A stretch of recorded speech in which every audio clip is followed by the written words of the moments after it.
नमस्ते, मैं हूं किशोर अजवाणी। आप देख रहे हैं देश का नंबर 1 हिंदी न्यूज चैनल। घड़ी इशारा कर रही है 9 बजे रात का। वक्त 100 बात की एक बात का। ब्रेकिंग न्यूज आ रही है कर्नाटक में नए मुख्यमंत्री के नाम पर चल रही गहमा गहमी पर, क्योंकि सूत्र बता रहे हैं कि इस रेस में कांग्रेस अध्यक्ष मल्लिकार्जुन खड़गे भी शामिल हो सकते हैं। क्योंकि डीके शिव कुमार ने खड़गे से मुलाकात करके कहा है कि अगर वो कर्नाटक के मुख्यमंत्री बन रहे हैं तो उन्हें कोई आपत्ति नहीं है। खबर है कि डीके शिव कुमार ने बातों बातों में खड़गे से यह तक कह दिया कि वो कभी कर्नाटक के मुख्यमंत्री नहीं बने हैं, जबकि सिद्धरामैया कभी विपक्ष के नेता तो कभी मुख्यमंत्री के तौर पर सदन में बैठ चुके हैं। सूत्र बता रहे हैं कि दिल्ली पहुंचे डीके शिव कुमार ने खड़गे से यह तक कहा कि अगर उन्हें मुख्यमंत्री का पद नहीं मिला तो वो विधायक बनकर विधानसभा में बैठने के लिए तैयार हैं, क्योंकि अगर खड़गे सीएम बने तो उन्हें कोई दिक्कत नहीं है।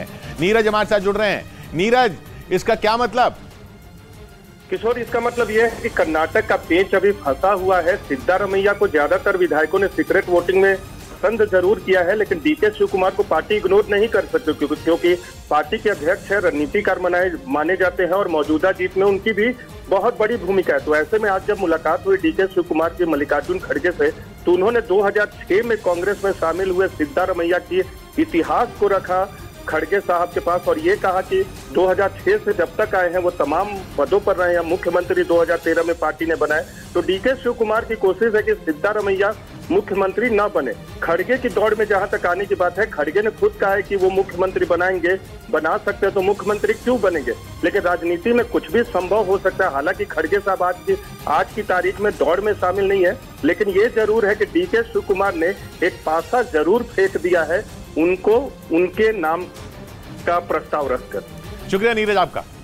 यानी कर्नाटक के नए मुख्यमंत्री के नाम पर सस्पेंस जारी है, क्योंकि लग रहा है कि अब इस रेस में खड़गे भी शामिल हो सकते हैं, जबकि इससे पहले सिद्धरामैया और डीके शिव कुमार ने मल्लिकार्जुन खड़गे से मुलाकात की। कर्नाटक में कांग्रेस ने 135 सीटें जीतकर बहुमत का आंकड़ा पार किया, लेकिन 3 दिन बाद भी मुख्यमंत्री के नाम पर सस्पेंस बरकरार है। और दिल्ली में मल्लिकार्जुन खड़गे का घर सियासी गहमा गहमी का केंद्र बना रहा। यही नहीं, सिद्धरामैया और डीके शिव कुमार दोनों ने दिल्ली में डेरा डाल लिया। डीके शिव कुमार तो खड़गे से मिलने भी पहुंच गए, जबकि एक दिन पहले तक वो दिल्ली आने में आनाकानी कर रहे थे। स्टमक इन्फेक्शन है ना, आगे ಸ್ವಲ್ಪ ಜ್ವರ है। लेकिन अगले ही दिन वो दिल्ली में नजर आए। इससे पहले रात में उनके भाई डीके सुरेश भी खड़गे से मिले थे। इस सारी गहमा गहमी के बीच कांग्रेस नेताओं ने जताया कि सब ठीक है। ನೋಡಿ, ನನಗೆ ಯಾವತ್ತೂ ಕೂಡ ನಾನು ಪಕ್ಷದ ವರಿಷ್ಠರ ಮೇಲೆ ನಂಬಿರೋ। यानी कर्नाटक का अगला मुख्यमंत्री कौन होगा, इस पर सस्पेंस बरकरार है, क्योंकि सिद्धरामैया और डीके शिव कुमार दोनों की साख दांव पर है। और इसीलिए दोनों नेताओं ने दिल्ली में डेरा डाल दिया और आलाकमान के बड़े नेताओं से मुलाकात शुरू कर दी। सूत्र बता रहे हैं कि डीके शिव कुमार विधायकों के समर्थक के मुद्दे पर पिछड़ गए हैं, इसलिए वो संगठन पर अपनी मजबूत पकड़ बनाए रखना चाहते हैं, जिसके लिए वो आलाकमान से पक्का आश्वासन चाहते हैं। और इसीलिए वो सोनिया गांधी से मिलने वाले हैं, क्योंकि डीके शिव कुमार नहीं चाहते कि उनकी हालत राजस्थान में सचिन पायलट या छत्तीसगढ़ में टीएस सिंहदेव जैसी हो। सूत्र बता रहे हैं कि डीके शिव कुमार सोनिया से पक्का वादा चाहते हैं और ये चाहते हैं कि कर्नाटक में सरकार का जो भी फॉर्मूला बने वो 5 साल तक लागू रहे, और अगर सिद्धरामैया मुख्यमंत्री बने तो सरकार और संगठन में उनकी स्थिति कमजोर न हो। सूत्र बता रहे हैं कि दिल्ली जाने से पहले डीके शिव कुमार ने 2 टूक बोल दिया था कि आलाकमान को ब्लैकमेल नहीं करेंगे और केवल पक्का आश्वासन मांगेंगे, क्योंकि सूत्र बता रहे हैं कि डीके शिव कुमार को सिद्धरामैया से कम विधायकों का समर्थन हासिल। दिल्ली से कर्नाटक पहुंचे पर्यवेक्षकों ने कर्नाटक में कांग्रेस के 135 विधायकों से सीक्रेट वोटिंग करवाई थी, जिसमें उन्होंने डीके शिव कुमार और सिद्धरामैया में एक को चुना। लेकिन अटकलें लगी कि 135 विधायकों में कुछ ने इन दोनों नेताओं के अलावा दूसरे नेताओं का नाम भी लिया और कुछ विधायकों ने आखिरी फैसला आलाकमान पर छोड़ दिया। सूत्रों ने यह भी बताया कि पर्यवेक्षकों की तरफ से विधायकों को कोई नाम नहीं दिया गया था और उन्होंने जिन्हें चाहा उनके नाम पर वोट किया। हालांकि अब तक ये नहीं पता चल पाया कि किसे कितने वोट मिले, लेकिन सूत्रों ने इस बात पर मोहर लगा दी कि सिद्धरामैया ज्यादा विधायकों की पसंद है, यानी डीके शिव कुमार का कर्नाटक का मुख्यमंत्री बनने का चांस घट गया। इधर पुलिस सूत्रों का दावा है कि अतीक अहमद ने दुबई में मौजूद अपनी बेशकीमती प्रॉपर्टी अपने करीबी शबाना के बेटे आरिफ के नाम कर दी थी। शबाना वही महिला है जिस पर चोरी छिपे साबरमती जेल में जाकर कई बार अतीक से मिलने का आरोप है। दावा तो यह भी है कि किया जाता है कि शबाना नाम की यह महिला घंटों तक अतीक से फोन पर बात किया करती थी। और पुलिस सूत्रों का दावा है कि इसी नजदीकी का फायदा उठाकर शबाना ने अतीक की दुबई में मौजूद प्रॉपर्टी अपने बेटे के नाम करा ली।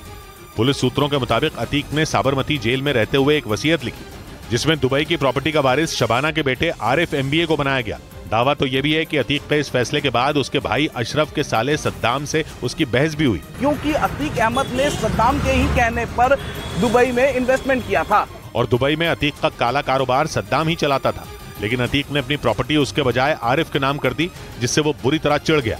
इस बीच गैंगस्टर अतीक अहमद की बहन आयशा नूरी की सरेंडर अर्जी पर कोर्ट में सुनवाई फिर टल गई। अब इस मामले में अगली सुनवाई 19 मई को होगी, जिसमें खास तौर पर पुलिस को रिपोर्ट लगाने के लिए कहा गया, क्योंकि इससे पहले भी कई बार पुलिस रिपोर्ट न लगने की वजह से आयशा नूरी की सरेंडर अर्जी पर सुनवाई टल चुकी है। वहीं अब भी माफिया सरगना अतीक अहमद की बहन आयशा नूरी फरार चल रही, जिस पर उमेश पाल हत्याकांड में शामिल आरोपी गुड्डू मुस्लिम को घर में पनाह देने और 50,000 रुपए देने का आरोप है। इससे पहले आयशा नूरी के पति अखलाक को पुलिस इस मामले में जेल भेज चुकी है, जबकि आयशा पुलिस को लगातार चकमा दे रही है। इन सबके बीच अतीक अहमद और अशरफ हत्याकांड की जांच कर रहा न्यायिक आयोग की एक टीम प्रयागराज पहुंची। वहां पहुंचकर न्यायिक आयोग ने केस से जुड़े सभी लोगों के बयान दर्ज करने के लिए समन्स जारी किए और करीब 60 लोगों के बयान न्यायिक जांच आयोग दर्ज करेगा, जिसमें हत्याकांड के वक्त मौके पर मौजूद पुलिसकर्मी, मीडिया कर्मी, अतीक अहमद और अशरफ का पोस्टमार्टम करने वाले डॉक्टरों के बयान भी दर्ज होंगे। साथ ही जांच टीम एक बार फिर हत्याकांड वाली जगह का मुआयना कर सकती है और वहां लगे सीसीटीवी कैमरों की फुटेज को खंगाल सकती है, ताकि अतीक अहमद और अशरफ हत्याकांड से जुड़े और सुराग उनके हाथ लग सकें। इस बीच यूपी पुलिस ने उमेश पाल हत्याकांड के आरोपी और अतीक अहमद की पत्नी शाइस्ता परवीन के साथ गुड्डू मुस्लिम और शूटर साबिर के खिलाफ लुकआउट नोटिस जारी कर दिया। 24 फरवरी को प्रयागराज में उमेश पाल की हत्या के बाद से ही तीनों फरार हैं और पुलिस पिछले 81 दिनों से उनकी तलाश में जुटी है, लेकिन तमाम कोशिश के बाद भी शाइस्ता परवीन, गुड्डू मुस्लिम और शूटर साबिर पुलिस की पकड़ से दूर हैं। सूत्रों के मुताबिक इसी दौरान पुलिस को भनक लगी कि तीनों विदेश भागने की फिराक में हैं, जिसके बाद यूपी पुलिस ने शाइस्ता परवीन, गुड्डू मुस्लिम और शूटर साबिर के खिलाफ लुकआउट नोटिस जारी कर दिया। इसके तहत देश के सभी इंटरनेशनल एयरपोर्ट्स और बंदरगाहों को अलर्ट कर दिया गया ताकि तीनों विदेश न भाग सके। उमेश पाल हत्याकांड में फरार चल रहे गुड्डू मुस्लिम और साबिर पर 5-5 लाख रुपए का इनाम है, जबकि पुलिस ने शाइस्ता पर 50,000 का इनाम रखा है। इन तीनों के अलावा पुलिस को शूटर अरमान की भी तलाश है। ब्रेकिंग न्यूज आ रही है पाकिस्तान से। वहां के पूर्व प्रधानमंत्री इमरान खान ने एक वीडियो जारी कर पाकिस्तान की जनता से शहबाज शरीफ सरकार के खिलाफ सड़कों पर उतरने की अपील की है। अपने इस वीडियो में उन्होंने ये भी कहा कि पाकिस्तान की आबादी 22 करोड़ है और उसके मुकाबले पुलिस वालों की संख्या बहुत कम है। मतलब यह कि इमरान खान लोगों को पाकिस्तान की सरकार के खिलाफ विद्रोह करने के लिए उकसाने में जुटे हैं, और अगर इमरान के उकसावे पर लोगों ने विद्रोह कर दिया तो फिर कंगाल पाकिस्तान के सामने बड़ी मुसीबत खड़ी हो जाएगी। इसी वजह से इमरान खान बार बार लोगों को भड़काने में जुटे हैं। उन्होंने एक वीडियो जारी कर लोगों से शहबाज शरीफ सरकार के खिलाफ सड़कों पर उतरने की अपील की। 9 मई को अल कादिर ट्रस्ट मामले में इमरान खान को गिरफ्तार किया गया था, लेकिन अगले ही दिन पाकिस्तान की सुप्रीम कोर्ट ने इमरान खान की गिरफ्तारी को अवैध बताते हुए उन्हें रिहा कर दिया था, जिसके बाद 11 पार्टियों के गठबंधन पीडीएम यानी पाकिस्तान डेमोक्रेटिक मूवमेंट ने वहां की सुप्रीम कोर्ट के खिलाफ मोर्चा खोल दिया। लेकिन इमरान खान का आरोप है कि शहबाज शरीफ सरकार पाकिस्तान में लोकतंत्र खत्म करने में जुटी है। इसी वजह से उन्होंने एक वीडियो जारी कर लोगों से सरकार के खिलाफ आंदोलन छेड़ने की अपील की। आपने ये खौफ के बुत को तोड़ना है और जब भी अगली कॉल आए अपने हकूक, अपनी आजादी के लिए सड़कों पर निकला है। हालांकि इस वीडियो में इमरान खान ने आंदोलन के दौरान लोगों से शांति बनाए रखने और हिंसा न करने की भी अपील की, जिसके बाद इमरान के समर्थकों ने बवाल कर दिया था। पाकिस्तान के मीडिया के मुताबिक वहां के पूर्व प्रधानमंत्री इमरान खान पर आर्मी एक्ट और ऑफिशियल सीक्रेट एक्ट के तहत मुकदमा चलाएगा। यह बड़ा फैसला पाकिस्तानी सेना के कोर कमांडरों की एक बैठक में लिया गया। मतलब यह कि इमरान खान को भले ही पाकिस्तान की सुप्रीम कोर्ट से राहत मिल गई हो, लेकिन सेना प्रमुख आसिम मुनीर उन्हें इतनी आसानी से चैन की सांस नहीं लेने देंगे, क्योंकि पाकिस्तान में आर्मी एक्ट और ऑफिशियल सीक्रेट्स एक्ट बेहद कठोर कानून होते हैं और अगर इमरान दोषी साबित होते हैं तो उन्हें कोर्ट मार्शल तक का सामना करना पड़ सकता है। यही नहीं, वहाँ की सेना उन्हें गिरफ्तार भी कर सकती है। बड़ी बात यह कि इन कानूनों के तहत चल रहे मामलों को पाकिस्तान के हाई कोर्ट या सुप्रीम कोर्ट में भी चुनौती नहीं दी जा सकती। इस बीच पाकिस्तान की सत्ताधारी पार्टी पीएमएलएन की नेता मरियम नवाज ने वहां चीफ जस्टिस को खुली धमकी दे डाली और एक सभा में बयान दिया कि पाकिस्तान के चीफ जस्टिस को इस्तीफा दे देना चाहिए। और उन्होंने पाकिस्तान में जुडिशियल मार्शल लॉ लगा दिया, यानी जिस पाकिस्तान में सेना की चलती है, मरियम नवाज ने कहा कि वही पाकिस्तान सुप्रीम कोर्ट की वजह से हिंसा की आग में जल उठा। एक सभा में मरियम नवाज ने कहा कि पाकिस्तान के चीफ जस्टिस उमर अता बंदियाल के साथ बहुत बुरा होने वाला है, क्योंकि जनता उन्हें शराफत से घर नहीं जाने देगी। यानी मरियम नवाज का इशारा पाकिस्तान की सुप्रीम कोर्ट के आसपास हो रहे जबरदस्त प्रदर्शन की ओर था और मरियम नवाज के बयान से लगा कि पाकिस्तान के चीफ जस्टिस प्रदर्शनकारियों का निशाना बन सकते हैं। और ये सब इसलिए हो रहा है क्योंकि उन्होंने इमरान खान की गिरफ्तारी को अवैध बताते हुए उन्हें रिहा कर दिया था, जबकि इमरान की गिरफ्तारी के बाद पाकिस्तान हिंसा की आग में सुहा हो गया था। इधर मध्य प्रदेश में धर्म परिवर्तन के एक रैकेट का भंडाफोड़ हो गया। आरोप है कि वहां कुछ लोगों को बहला फुसलाकर इस्लाम धर्म में शामिल किया गया और फिर उन्हें आतंकी संगठनों से जोड़ने की प्लानिंग की जा रही थी।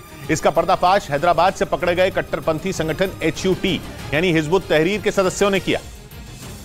जिन्होंने पूछताछ में एनआईए को बताया कि HUT यानी हिजबुत तहरीर ने अकेले मध्य प्रदेश से ही कई लोगों का धर्म परिवर्तन करवाया, जिनमें भोपाल के रहने वाले 3 लोग भी शामिल हैं।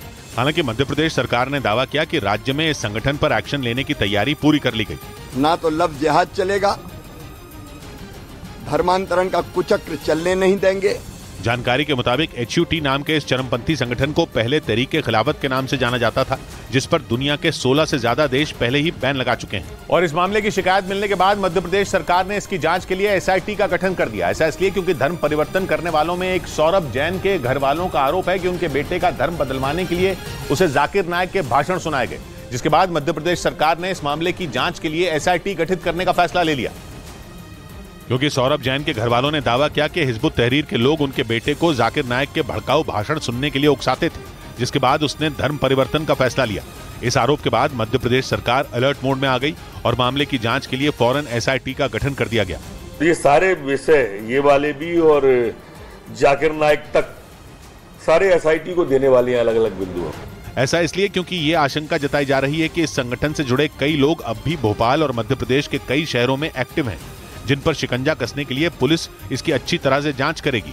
उधर मध्य प्रदेश के खंडवा में NIA की टीम ने संदिग्ध आतंकी अब्दुल रकीब कुरैशी के घर पर छापेमारी की। अब्दुल रकीब कुरैशी को NIA की टीम जनवरी में ही गिरफ्तार कर कोलकाता ले गई थी और उससे लगातार पूछताछ कर रही थी। और इस पूछताछ में आतंकी संगठन ISIS से उसके जुड़े होने की आशंका जताई गई। साथ ही प्रतिबंधित संगठन सिमी यानी students Islamic movement of India से भी संदिग्ध आतंकी के संपर्क में होने का दावा किया गया और इसी सिलसिले में NIA की टीम इससे जुड़े ठिकाने पर पहुंची और वहां छापेमारी की। इन्वेस्टिगेशन में कुछ और भी यहाँ सर्च की आवश्यकता थी, उस कार्रवाई के लिए आज वो यहाँ पहुंचे हैं। ये भी दावा किया गया कि संदिग्ध आतंकी अब्दुल रकीब कुरैशी सोशल मीडिया के जरिए मध्य प्रदेश के खरगोन जिले में अपना नेटवर्क तैयार कर रहा था, जिसकी जानकारी मिलने पर NIA ने एक कार्रवाई की। इस बीच यूक्रेन के मीडिया ने दावा किया कि यूक्रेन की सेना ने रूस की 6 किंजल मिसाइलों को मार गिराया, जिन्हें एक साथ रात के अंधेरे में पुतिन की सेना ने यूक्रेन की राजधानी कीव की तरफ दागी, ताकि एक बार में बड़ी तबाही मचाई जा सके। लेकिन यूक्रेन के मीडिया के मुताबिक जेलेंस्की की फौज ने पेट्रियट मिसाइल डिफेंस सिस्टम के जरिए न सिर्फ रूस की किंजल मिसाइलों का पता लगाया, बल्कि पलक झपकते ही इन्हें जमीन पर गिरा दिया। दावा तो ये भी है कि मिसाइलों का मलबा गिरने से कीव के पास 3 यूक्रेनी नागरिक जख्मी हो गए। हालांकि रूस ने यूक्रेन के दावों पर कोई प्रतिक्रिया नहीं दी, लेकिन यूक्रेन के मीडिया के मुताबिक किंजल मिसाइलों के तबाह होने से पुतिन का पारा चढ़ गया। उधर यूक्रेन की राजधानी कीव से डराने वाला एक वीडियो सामने आया। दावा है कि वहां रूस ने आधी रात को मिसाइल हमले किए। इस वीडियो में कीव के आसमान पर एक अजीब सी रोशनी नजर आई, जो अचानक आग के गोले में बदली और वहां धमाके की आवाज सुनाई दी। इसके बाद एक के बाद एक रोशनी के गोले जमीन की तरफ बढ़ते दिखे और आसमान धमाकों से गूंज गया।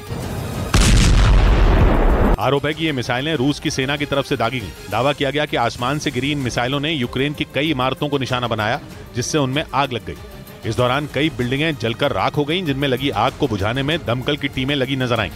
इस बीच रूस की सेना ने एक वीडियो जारी किया, जिसमें उसके जवान यूक्रेन की सेना पर पलटवार करते नजर आए। बताया गया कि रूस को यूक्रेन के एक खुफिया ठिकाने की जानकारी मिली थी, जिसके बाद रूसी टुकड़ी उसे तबाह करने के लिए जंगल में आगे बढ़ी। रूसी सैनिकों ने कंधे पर रखकर दागी जाने वाली मिसाइलों से वहां कहर बरपा दिया। इस दौरान रूस के कुछ सिपाहियों ने यूक्रेन के ठिकानों पर दनादन गोलियां भी बरसाईं। रूस के मुताबिक इस दौरान उसकी सेना ने कुछ जगहों पर हवाई हमले भी किए, जिससे यूक्रेन के फौजी ठिकानों को काफी नुकसान पहुंचा। इधर यूक्रेन ने पुतिन की सेना पर खार्किव के रिहायशी इलाकों पर बम बरसाने का आरोप लगाया। यूक्रेन के मुताबिक इन हमलों में 2 लोगों की मौत हो गई, जबकि कई घायल हो गए। लेकिन इसके बावजूद पुतिन की सेना ने हमले बंद नहीं किए। यूक्रेन का आरोप है कि रूसी फौज लगातार खार्किव के रिहायशी इलाकों को निशाना बना रही है, ताकि वहां रहने वाले लोग डरकर भाग खड़े हों। यूक्रेन के इस प्रांत पर कब्जे के लिए रूसी सेना पिछले कई महीनों से जंग लड़ रही है। हालांकि उसने पिछले साल ही खार्किव के कई इलाके जीतने का दावा किया था, लेकिन उसके बाद यूक्रेन ने भी उन इलाकों को रूस से छीन लेने का दम भरा था। हाल ही में ये खबर भी सामने आई थी कि रूस ने अपने बेलग्रद शहर से खार्किव पर घातक इस्कंदर मिसाइल दाग दी थी। रूस के बेलग्रद शहर से यूक्रेन के खार्किव प्रांत की दूरी महज 70 किलोमीटर है। उधर रूस के मीडिया ने दावा किया कि यूक्रेन के भीषण हमलों में लुहांस्क के आंतरिक मामलों के मंत्री बुरी तरह घायल हो गए, क्योंकि रूस के मीडिया के मुताबिक यूक्रेन की दागी गई एक मिसाइल उनके पास ही गिर गई। बताया गया कि यूक्रेन ने रूसी फौज के ठिकानों पर मिसाइलों से जोरदार हमले किए। दावा है कि इस दौरान लुहांस्क के आंतरिक मामलों के मंत्री यूक्रेन के हमलों में घायल हो गए। इतना ही नहीं, ये भी दावा किया गया कि जेलेंस्की की सेना की तरफ से दागी गई मिसाइलों की चपेट में आने से एक आदमी की मौत भी हो गई। बताया गया कि यूक्रेन की सेना रूसी सेना के कब्जे वाले लुहांस्क के अलग अलग हिस्सों में भीषण हमले कर रही है। इस बीच रूस की सेना ने दावा किया कि उसने अमेरिका के एक पेट्रियट डिफेंस सिस्टम को अपने भीषण हमले में तबाह कर दिया। और तो और रूसी फौज ने यह भी दावा किया कि उसने ज़ेलेंस्की की सेना के गोला बारूद के कुछ ठिकानों को भी तबाह कर दिया। बताया गया कि पुतिन की फौज ने रात के अंधेरे में यूक्रेन की सेना पर चुन चुन कर मिसाइलें बरसाईं, जिसमें अमेरिका का पेट्रियट डिफेंस सिस्टम भी तबाह हो गया। रूस की फौज के मुताबिक उसने यूक्रेन के कुछ लड़ाकू विमानों को भी नुकसान पहुंचाया। हालांकि उसने यूक्रेन पर यह हमले किन इलाकों में किए, इसकी जानकारी उसकी तरफ से नहीं दी गई। उधर पश्चिमी मीडिया ने दावा किया कि रूसी सेना के ड्रोन अटैक में यूक्रेन का एक हथियार डिपो पूरी तरह से तबाह हो गया, जबकि इस हमले में 30 से ज्यादा लोग घायल हो गए। पश्चिमी मीडिया के मुताबिक इस डिपो में नेटो देशों से मिले घातक हथियार और मिसाइलें मौजूद थीं, जिस पर रूसी सेना ने ड्रोन से एक के बाद एक कई मिसाइलें दाग दी, जिससे पश्चिमी यूक्रेन के ख्मेलनित्स्की में मौजूद ज़ेलेंस्की का यह हथियार डिपो पूरी तरह तबाह हो गया। इसका एक वीडियो भी सामने आया जिसमें ड्रोन अटैक के बाद गोदाम में जोरदार धमाका होता दिखा। इसके बाद वहां आग का एक बड़ा गोला उठता नजर आया।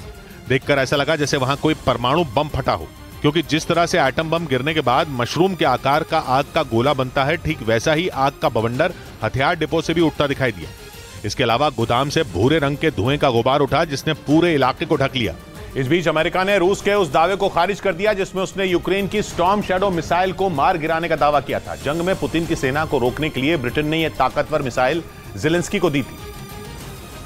और स्टॉर्म शैडो मिसाइल कोई ऐसी वैसी मिसाइल नहीं है, बल्कि लंबी दूरी तक मार करने वाली मिसाइल है, जो 550 किलोमीटर दूर बैठे दुश्मन को भी ठिकाने लगा सकती है। यही नहीं, ये 1000 किलोमीटर प्रति घंटा की रफ्तार से दुश्मन पर हमला बोलती है। इसलिए ये दावा किया जा रहा था कि यूक्रेन इस मिसाइल से मॉस्को पर हमले की तैयारी में है। लेकिन एक रोज पहले रूस ने स्टॉर्म शैडो मिसाइल को तबाह करने का दावा किया, जिसके बाद अमेरिकी रक्षा विभाग पेंटागन के अधिकारी जॉन कर्बी ने रूस के इस दावे को खारिज कर दिया। उनका कहना है कि रूस ब्रिटेन की स्टॉर्म शैडो मिसाइल को मार गिराने का कोई ठोस सबूत दिखाने में नाकाम रहा है। इधर रूस ने दावा किया कि उसकी टुकड़ी ने बाल्टिक सागर में घुसने की फिराक से आगे बढ़ रहे नेटो के जहाजों को खदेड़ दिया। रूस के मुताबिक 2 फाइटर जेट बाल्टिक सागर में उसकी एयर स्पेस में घुसने की कोशिश में थे, जिन्हें रोकने के लिए उसने अपने Su-27 को रवाना किया, जिसने बाल्टिक सागर के ऊपर रूस की तरफ बढ़ रहे 2 विमानों को लौटने पर मजबूर कर दिया। रूस की सेना ने दावा किया कि इन विमानों में एक विमान जर्मनी का था और दूसरा फ्रांस का था। और रूस के मुताबिक नेटो के ये दोनों विमान उसके एयर स्पेस में दखल देने के इरादे से आगे बढ़ रहे थे। लेकिन रूसी सेना ने उन्हें बाल्टिक सागर तक पहुंचते ही वापसी का रास्ता दिखा दिया। हालांकि इसके बाद यह आशंका जताई जाने लगी कि नेटो देश रूस पर लगाम लगाने के लिए बाल्टिक सागर में कोई बड़ी प्लानिंग करने में जुटे हैं, ताकि पुतिन को उन्हीं के घर में ढेर किया जा सके। उधर यूरेशियन टाइम्स नाम की वेबसाइट का दावा है कि अमेरिका ने यूक्रेन को टैंकों की मदद भेजने का ऐलान कर दिया। इस वेबसाइट के मुताबिक अमेरिका ने ज़ेलेंस्की की सेना के लिए 31 M1 एब्रम्स टैंक जर्मनी भेज दिए, जहां यूक्रेन के सैनिकों को 31 M1 एब्रम्स टैंकों की ट्रेनिंग दी जाएगी। यूरेशियन टाइम्स के मुताबिक इसके लिए यूक्रेन के जवानों को जल्द ही जर्मनी भेजा जाएगा। हालांकि यूक्रेन की मदद के लिए अमेरिका के राष्ट्रपति बाइडेन ने एब्रम्स टैंक देने का जनवरी में ही ऐलान कर दिया था। माना जा रहा है कि जंग में यह टैंक पुतिन के सैनिकों के लिए काल साबित हो सकता है, क्योंकि अमेरिका का M1 एब्रम्स टैंक काफी ताकतवर है, जो 3 किलोमीटर तक मार करने में सक्षम है, और ये टैंक स्ट्राइक और फायरिंग में भी घातक है।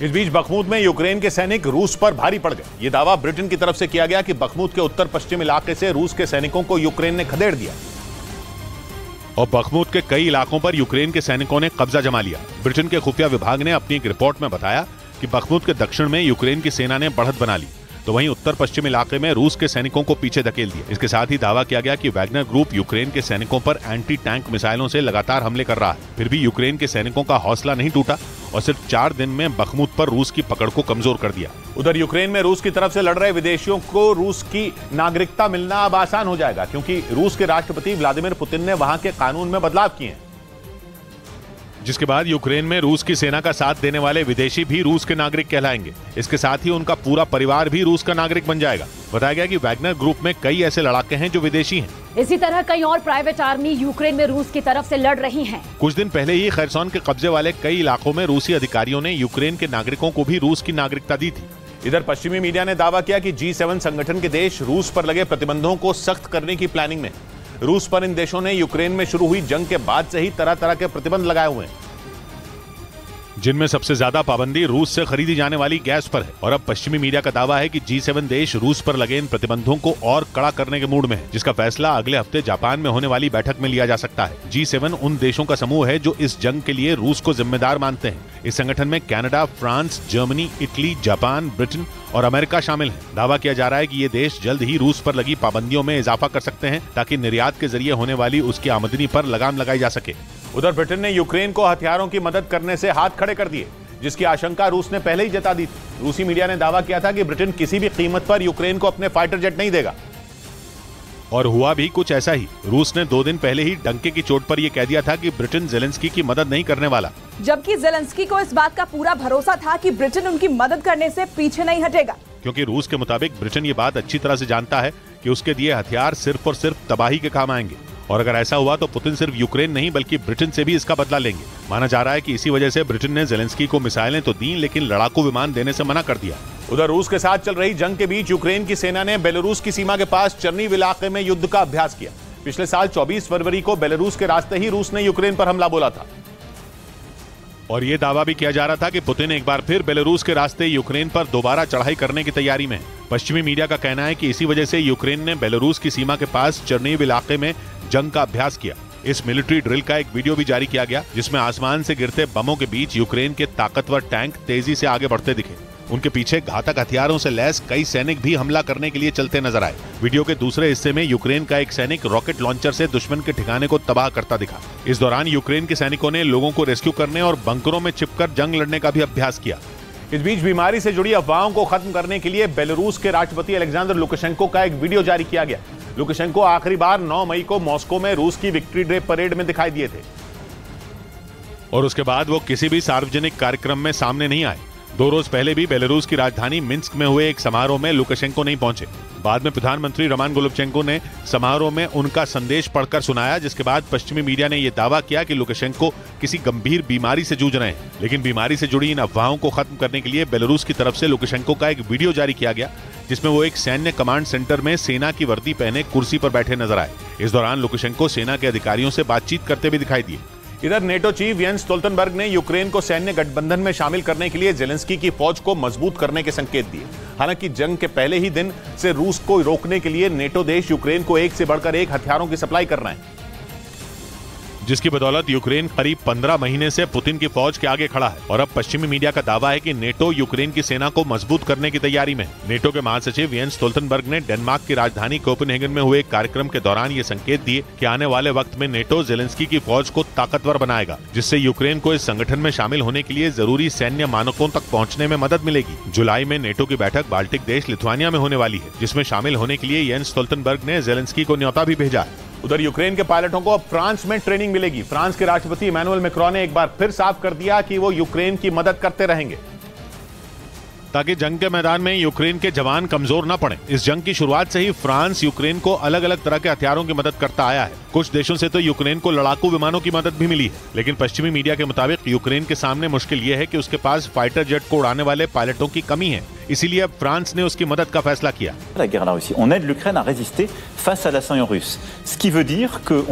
इतना ही नहीं, फ्रांस के राष्ट्रपति इमैनुअल मैक्रों ने यूक्रेन को लंबी दूरी तक मार करने में सक्षम ड्रोन देने का भी वादा कर दिया। इधर यूक्रेन जंग के बीच संयुक्त राष्ट्र ने रूसी फौज से उसके कब्जे वाले इलाकों में मदद पहुंचाने के लिए रास्ता देने की मांग उठाई, क्योंकि दावा है कि रूस के कब्जे वाले इलाकों में यूक्रेन के लोगों की मुश्किलें काफी ज्यादा बढ़ गई। इसीलिए संयुक्त राष्ट्र ने डोनेस्क, लुहांस्क, खैरसोन और जापोरिजिया में मदद पहुंचाने के लिए रूसी सेना से रास्ता देने की मांग कर दी। पश्चिमी मीडिया के मुताबिक जंग शुरू होने के बाद यूक्रेन के इन इलाकों में किसी भी तरह की मदद नहीं पहुंच पा रही। यही वजह है कि संयुक्त राष्ट्र ने अब पुतिन की फौज से रास्ता देने की मांग की, ताकि लोगों तक मदद पहुंचाई जा सके। इस बीच यूक्रेन के राष्ट्रपति जेलेंस्की ने उम्मीद जताई कि बहुत जल्द ब्रिटेन से उनकी सेना को दमदार हथियारों की बड़ी खेप मिल सकती है, जिसकी जानकारी यूरोप के देशों की यात्रा से लौटते वक्त जेलेंस्की ने एक वीडियो संदेश जारी करके दी और बताया कि एक दिन पहले उन्होंने ब्रिटेन के प्रधानमंत्री ऋषि सुनक से लंदन में मुलाकात की। इस दौरान ऋषि सुनक ने यूक्रेन को और अधिक हथियार देने का वादा किया, जिसमें 200 किलोमीटर से ज्यादा दूरी तक मार करने वाले ड्रोन भी शामिल होंगे।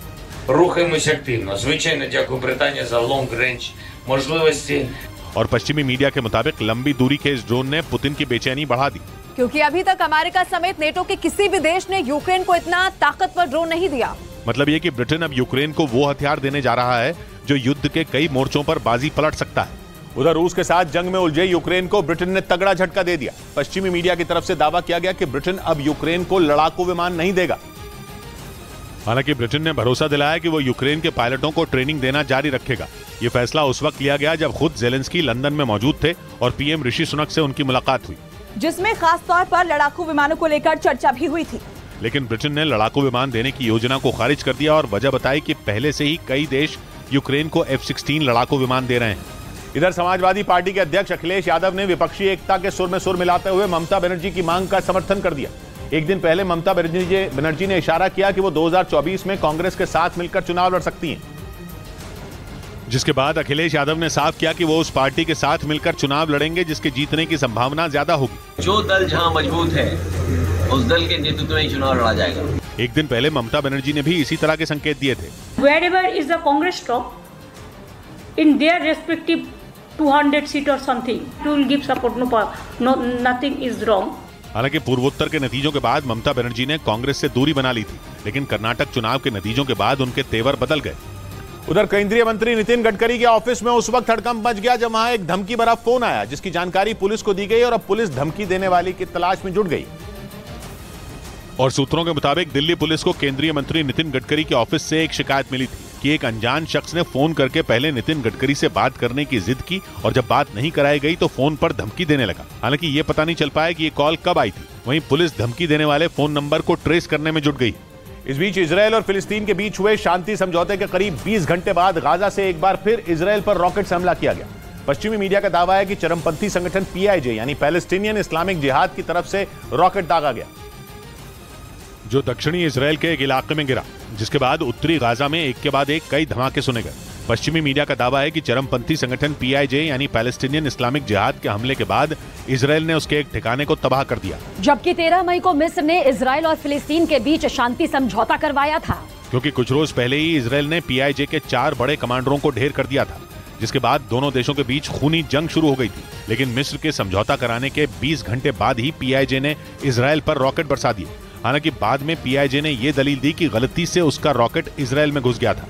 उधर पश्चिमी मीडिया का दावा है कि ईरान ने इजरायल के अंत तक फिलिस्तीन के लड़ाकों की मदद करने का वादा कर दिया। इजरायल कई बार ये आरोप लगा चुका है कि ईरान फिलिस्तीन में मौजूद आतंकी संगठनों की मदद करता है और उसी के जरिए इन आतंकी संगठनों को घातक हथियार मिलते हैं। इजरायल का यह भी आरोप है कि गाजा में आतंकी संगठन PIJ यानी पैलेस्टीनियन इस्लामिक जिहाद की भी फंडिंग ईरान ही करता है। इसी संगठन के लड़ाकों ने इन दिनों इजरायल पर कई रॉकेट बरसाने का दावा किया था, लेकिन अब ईरान ने खुलकर यह वादा कर दिया है कि वो फिलिस्तीन में मौजूद सभी चरमपंथी संगठनों के लड़ाकों की तब तक मदद करेगा जब तक इजरायल पूरी तरह तबाह न हो जाए। क्योंकि ईरान अपने परमाणु कार्यक्रम के सबसे बड़े दुश्मन इजरायल से बदला लेने की फिराक में है। यानी आने वाले दिनों में इजरायल और फिलिस्तीन के बीच जंग और तेज होने वाली है। इसकी शुरुआत गाजा में हुए हमलों से हो चुकी है। इस बीच ईरान में हिजाब के नियम का पालन करवाने के लिए वहां अब ब्यूटी पार्लर और जिम चलाने वालों को भी निशाने पर लिया गया। ईरान इंटरनेशनल नाम की वेबसाइट ने दावा किया कि पुलिस जिम और ब्यूटी पार्लर पर भी सख्ती बरत रही है, ताकि हर हाल में हिजाब पहनने के नियम का पालन करवाया जा सके। ईरान इंटरनेशनल के मुताबिक इसीलिए ईरान की साइबर पुलिस ने ब्यूटी पार्लर और जिम चलाने वालों को चेतावनी भी दे डाली और साफ कह दिया कि अगर वहां हिजाब पहनने में छूट दी गई तो मुकदमे भी दर्ज किए जा सकते हैं। इतना ही नहीं, बताया गया कि साइबर पुलिस ने बिना हिजाब वाली तस्वीरें सोशल मीडिया पर शेयर करने पर भी कार्रवाई की बात कह दी। और तो और ब्यूटी पार्लर, जिम और मॉडलिंग एजेंसियों पर पुलिस ने महिलाओं को हिजाब न पहनने के लिए प्रोत्साहित करने का आरोप भी लगा दिया। उधर अमेरिका की तरफ से अंतर्राष्ट्रीय धार्मिक स्वतंत्रता पर जारी की गई रिपोर्ट में चीन और ईरान में धार्मिक आजादी नहीं होने का दावा किया गया और बताया गया कि चीन के शिनजियांग प्रांत में रहने वाले वीगर मुस्लिमों को अलग अलग तरीके से प्रताड़ित किया जा रहा है। अंतर्राष्ट्रीय धार्मिक स्वतंत्रता पर जारी की गई इस रिपोर्ट में चीन की सरकार पर वीगर मुसलमानों के साथ भेदभाव करने का दावा किया गया। चीन के शिनजियांग प्रांत में रहने वाले वीगर मुसलमानों की आबादी लाखों में है। इतना ही नहीं, इस रिपोर्ट में ईरान पर भी सवाल खड़े किए गए। दावा किया गया कि ईरान में अल्पसंख्यकों को निशाना बनाया जा रहा है, साथ ही वहां रहने वाले लोगों पर जबरदस्ती धार्मिक प्रतिबंध थोपे जा रहे हैं। धार्मिक स्वतंत्रता पर अमेरिका की तरफ से ये रिपोर्ट हर साल जारी की जाती है। इधर जम्मू कश्मीर में हुर्रियत नेता मीरवाइज उमर फारूक के पिता की हत्या में शामिल 2 आतंकियों को CBI ने गिरफ्तार कर लिया। 1990 में हिजबुल मुजाहिदीन के आतंकियों ने घर में घुसकर मीरवाइज मौलवी फारूक की गोली मारकर हत्या कर दी थी और 33 साल बाद इस हत्याकांड में शामिल हिजबुल मुजाहिदीन के 2 आतंकियों को CBI ने गिरफ्तार कर लिया। इन आतंकियों की पहचान जावेद अहमद भट्ट और जहूर अहमद भट्ट के तौर पर हुई। 21 मई 1990 को हुर्रियत नेता मीरवाइज उमर फारूक के पिता मीरवाइज मौलवी फारूक की हत्या कर दी गई थी। उस दौरान हिजबुल मुजाहिदीन के 5 आतंकियों ने घर में घुसकर उनको गोली मार दी थी। बाद में हत्याकांड में शामिल 2 आतंकी अब्दुल्ला बंगरू और अब्दुल रहमान सुरक्षा बल के साथ मुठभेड़ में मारे गए थे, जबकि एक आतंकी अयूब डार इस वक्त जेल में बंद है। लेकिन ये दोनों आतंकी हत्याकांड के बाद से ही फरार थे, जिन्हें अब धर दबोचा गया। इस बीच कश्मीर में G20 की बैठक से पहले 3T ऑपरेशन चलाया गया, जिसने आतंकियों की कमर तोड़कर रख दी। सूत्र बता रहे हैं कि इस ऑपरेशन के तहत 20 दिन में 60 ऑपरेशन चलाए गए, जिसमें NIA, जम्मू कश्मीर पुलिस और अर्धसैनिक बल ने हिस्सा लिया। और ऑपरेशन 3T के तहत आतंकियों को नाको चने चबवा दिए, क्योंकि एनआईए, जम्मू कश्मीर पुलिस और अर्धसैनिक बल ने आतंकी संगठनों के ओवरग्राउंड वर्कर यानी आम लोगों के बीच रहने वाले आतंकियों, टेरर फंडिंग और नार्को टेररिज्म यानी सीमा पार से होने वाली नशीली चीजों की स्मगलिंग पर नकेल कसी और 20 दिन में 60 ऑपरेशन चलाए। सूत्र बता रहे हैं कि ऑपरेशन 3T के तहत हाल ही में उभरे 6 आतंकी संगठनों की जड़ों को खोखला किया गया, जिनमें TRF, united liberation front Jammu and Kashmir और Jammu and Kashmir freedom fighters जैसे आतंकी संगठन शामिल हैं, जिनके तार जैश ए मोहम्मद, लश्कर ए तैयबा, हिजबुल मुजाहिदीन और अल-कायदा जैसे आतंकी संगठनों से जुड़े हुए हैं। मतलब कश्मीर में होने वाली G20 की अहम बैठक से पहले सुरक्षा बल ने आतंकियों की कमर तोड़कर रख दी। इधर जमीन के बदले नौकरी मामले में अब लालू प्रसाद यादव के करीबियों पर सीबीआई ने शिकंजा कस दिया। जांच एजेंसी ने आरजेडी के सांसद प्रेमचंद गुप्ता के सरकारी आवास के साथ कई जगहों पर छापेमारी की और देश भर में करीब 9 जगहों पर दिन भर सीबीआई की छापेमारी चलती रही, जिसमें बिहार के पटना, आरा और भोजपुर में छापेमारी हुई, तो वहीं हरियाणा के गुरुग्राम में सीबीआई ने छापा मारा। दिल्ली की डिफेंस कॉलोनी में भी छापेमारी की गई, साथ ही नोएडा में भी जांच एजेंसी ने छापेमारी की। आज के दिन 9 जगहों पर सीबीआई की छापेमारी की गई। साथ ही दिल्ली में आरजेडी के सांसद प्रेमचंद गुप्ता के यहाँ सीबीआई ने छापेमारी की। आरोप है कि साल 2004 से 2009 के बीच ये घोटाला हुआ था, जिसमें रेलवे में नौकरी दिलाने के नाम पर जमीन ली गई थी। उधर पश्चिमी मीडिया के मुताबिक चीन और रूस के रिश्तों में फ्रांस के राष्ट्रपति के एक बयान ने आग लगा दी, जिसके बाद चीन और रूस दोनों फ्रांस पर भड़के हुए हैं, क्योंकि फ्रांस के राष्ट्रपति इमैनुअल मैक्रों ने एक इंटरव्यू में कह दिया कि यूक्रेन के साथ युद्ध के दौरान रूस धीरे धीरे चीन की जागीर बनता जा रहा है और पूरी दुनिया से अलग थलग पड़ता जा रहा है। इमैनुअल मैक्रों ने इस इंटरव्यू में यह भी कहा कि पुतिन ने अपने पड़ोसियों को एक एक करके दुश्मन बना लिया। उनका इशारा स्वीडन और फिनलैंड की तरफ था, जिन्होंने नेटो की शरण ले ली है। हालांकि फ्रांस के राष्ट्रपति की इस टिप्पणी के बाद रूस और चीन ने कड़ी प्रतिक्रिया दी और कहा कि पश्चिमी देश मॉस्को और बीजिंग के मजबूत संबंधों से डर गए हैं, इसलिए फूट डालने वाले ऐसे बयान दे रहे हैं। इस बीच ईरान और रूस में बढ़ रही दोस्ती को अमेरिका ने दोनों के पड़ोसी देशों के लिए बड़ा खतरा बता दिया। असल में जब से यूक्रेन जंग शुरू हुई है, तब से रूस पर कई देशों ने कई आर्थिक प्रतिबंध लगाए हैं, लेकिन ईरान ने रूस से अपनी दोस्ती बढ़ाने की हर मुमकिन कोशिश की, क्योंकि ईरान पर भी अमेरिका ने कड़े प्रतिबंध लगाए। खबर है कि इसीलिए अब ईरान और रूस अपनी दोस्ती पक्की करना चाहते हैं। ईरान पर यूक्रेन जंग में रूस को शाहिद 136 ड्रोन देने के आरोप लगे, पर अब पश्चिमी मीडिया का दावा है कि रूस ईरान को मिग फाइटर जेट दे सकता है। यही वजह है कि अमेरिका ने दोनों की दोस्ती को रूस और ईरान के पड़ोसी देशों के लिए बड़ा खतरा बता दिया। अमेरिका ने यह आशंका जताई कि दोनों देश जितना ज्यादा करीब होंगे, उनके पड़ोसी देशों के लिए मुश्किलें उतनी ज्यादा बढ़ जाएंगी।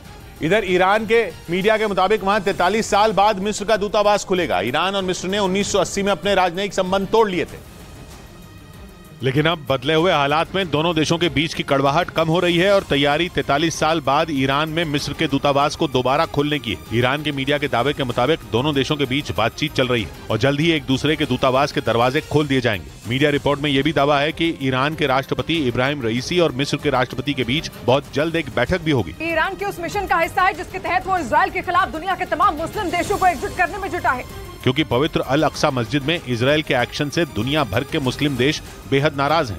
उधर पश्चिमी मीडिया का दावा है कि ईरान के समर्थन वाले आतंकियों ने इराक में अमेरिका के कारोबारी को मार डाला, जिसके लिए उन्होंने ड्रोन का इस्तेमाल किया था। और अब यह साफ हो गया कि ये ड्रोन ईरान में ही बने थे, क्योंकि मलबे में मिले ड्रोन के टुकड़ों पर कुछ सीरियल नंबर मिले थे। बाद में जब अमेरिकी खुफिया एजेंसियों ने जांच की तो उन नंबरों का कनेक्शन ईरान से निकला। पश्चिमी मीडिया के मुताबिक ईरान समर्थित लड़ाकों ने यह ड्रोन हमला इसी साल 23 मार्च को किया था।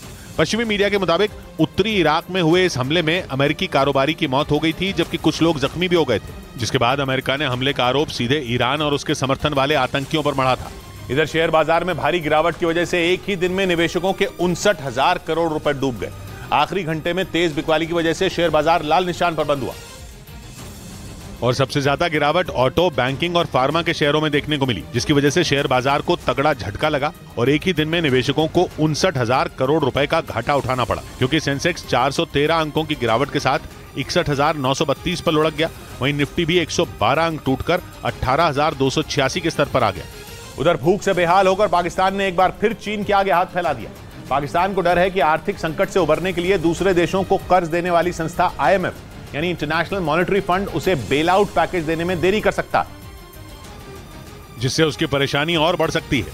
इसलिए पाकिस्तान ने गरीबी और भुखमरी से निपटने के लिए प्लान बी तैयार किया, क्योंकि पाकिस्तान को डर है कि अगर IMF उसे बेल आउट पैकेज देने में देरी करे या फिर साफ मना कर दे, तब उसकी तबाही को कोई नहीं बचा सकता। इसकी बड़ी वजह यह भी है कि पाकिस्तान ने अब तक IMF की शर्तों को पूरा नहीं किया। और तो और इमरान खान की गिरफ्तारी के बाद वहां भड़की हिंसा ने उसकी मुसीबत कई गुना बढ़ा दी। इसी वजह से पाकिस्तान ने दूसरे विकल्प के तहत अपने भरोसेमंद दोस्त चीन के आगे हाथ फैलाया है। उसे उम्मीद है चीन उसकी हालत पर तरस खाकर उसकी मदद जरूर करेगा। इस बीच कंगाली और सियासी कोहराम के बीच पाकिस्तान की सरकार ने पेट्रोल और डीजल के दाम घटा दिए। पाकिस्तान में पिछले कई महीनों से लोग बढ़ती महंगाई से परेशान हैं और शहबाज शरीफ सरकार के खिलाफ प्रदर्शन कर रहे हैं, क्योंकि पाकिस्तान में पेट्रोल और डीजल ही नहीं बल्कि आटा, तेल और सब्जी समेत सभी चीजों के दाम इन दिनों आसमान पर हैं। बढ़ती महंगाई की वजह से वहां कोहराम मचा है। इस बीच शहबाज शरीफ सरकार ने पेट्रोल और डीजल के दाम घटाकर लोगों को थोड़ी राहत देने की कोशिश की। नए ऐलान के तहत पेट्रोल के दाम में प्रति लीटर 12 पाकिस्तानी रुपए की कटौती की गई, जिसके बाद अब वहाँ 1 लीटर पेट्रोल 270 पाकिस्तानी रुपए में मिलेगा। वहीं डीजल 30 पाकिस्तानी रुपए सस्ता कर दिया गया, जिसके बाद इसकी कीमत 258 पाकिस्तानी रुपए प्रति लीटर पर आ जाएगी। इधर भारत ने एक ऐसा कदम उठा लिया जिसने चीन की नींद उड़ाकर रख दी। भारत ने म्यांमार में एक बंदरगाह का निर्माण पूरा कर लिया, जिससे अब उसकी पहुंच सीधे म्यांमार तक हो गई। और भारत का पहला कार्गो शिप भी इस बंदरगाह पर पहुंच गया, जिसने चीन के होश उड़ा दिए, क्योंकि म्यांमार में जिस सितवे पोर्ट का निर्माण किया गया वो भारत के multi modal transit transport project का हिस्सा है, जिसके तहत कोलकाता से चलने वाले पानी के जहाज सीधे म्यांमार के पश्चिमी तट तक पहुंच सकेंगे। फिर वहां से जमीन के रास्ते सामान को म्यांमार के अलग अलग हिस्सों तक पहुंचाया जा सकेगा, जिससे अब भारत के उत्तर पूर्वी इलाके का सीधा संपर्क दक्षिण पूर्व एशिया से जुड़ गया। उधर पूर्वी चीन सागर में लगातार चीन और जापान के बीच झड़प की खबरें आ रही हैं, तो वहीं तनाव को कम करने के मकसद से जापान और चीन ने नई शुरुआत की और हॉटलाइन पर दोनों ही देश के रक्षा मंत्रियों ने बात की, जो करीब 20 मिनट तक चली, जिसमें जापान के रक्षा मंत्री यासुकाज़ु हमादा ने पूर्वी चीन सागर में सुरक्षा का मुद्दा उठा दिया और लगातार दोनों ही देशों के बीच बातचीत जारी रखने पर जोर दिया। वहीं बीजिंग ने भी इस नई हॉटलाइन को जरूरी बताया, जिसकी शुरुआत इसी साल 31 मार्च को की गई थी, जिसका मकसद दोनों ही देशों के बीच जारी तनाव को बातचीत से हल करना था, क्योंकि पूर्वी चीन सागर में स्थित द्वीपों पर कब्जे के लिए चीन और जापान में लंबे वक्त से तनाव बना हुआ है। इस बीच अभिव्यक्ति की आजादी के मुद्दे पर ट्विटर के सीईओ एलन मस्क बुरे फंस गए। पश्चिमी मीडिया ने दावा किया कि कुछ दिनों पहले तुर्की की सरकार ने ट्विटर से राष्ट्रपति एर्दोगान के एक आलोचक के ट्वीट हटाने की मांग की थी, जिसे ट्विटर ने हटा दिया, जिसके बाद विकिपीडिया के संस्थापक जिमी वेल्स ने एलन मस्क को अभिव्यक्ति की आजादी के मुद्दे पर घेर लिया और ट्विटर पर भेदभाव करने का आरोप लगा दिया। इतना ही नहीं, तुर्की के राष्ट्रपति एर्दोगान के उस आलोचक के ट्वीट हटाए जाने के बाद ट्विटर की जमकर आलोचना हुई।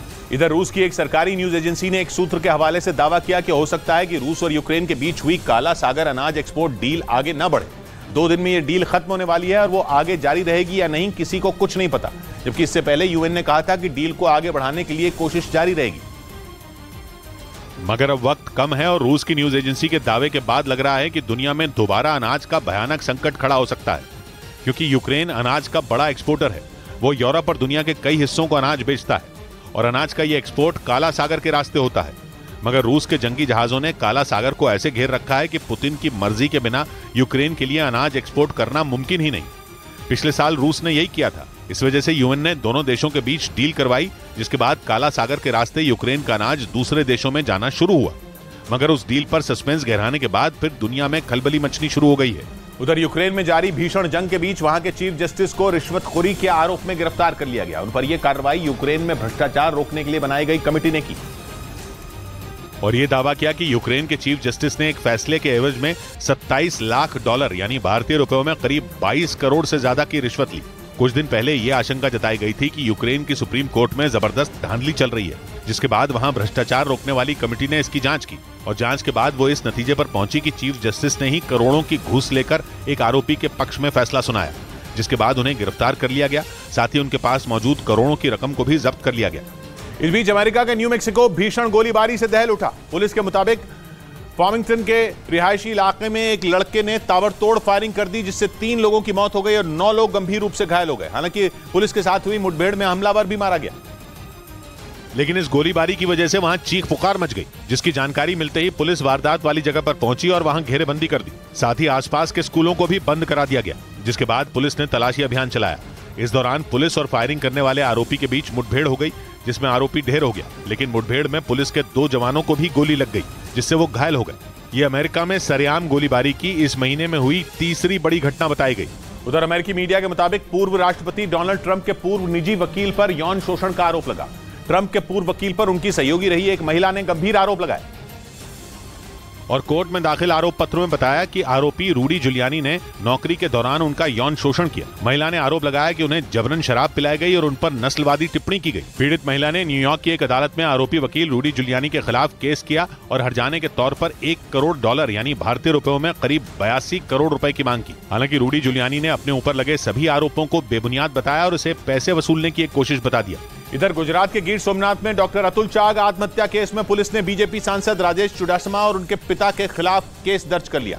इसी साल 12 फरवरी को डॉक्टर चाग ने अपने क्लिनिक में पंखे से लटककर जान दे दी थी, जिसके 3 महीने बाद पुलिस ने डॉक्टर अतुल चाग के बेटे की शिकायत पर जूनागढ़ लोकसभा सीट से बीजेपी सांसद राजेश चुडासमा और उनके पिता नारायण भाई पर FIR दर्ज कर ली। दोनों के खिलाफ गिर सोमनाथ जिले के वेरावल सिटी थाने में केस दर्ज किया गया। उन पर डॉक्टर चाग को आत्महत्या के लिए उकसाने और मजबूर करने का आरोप है।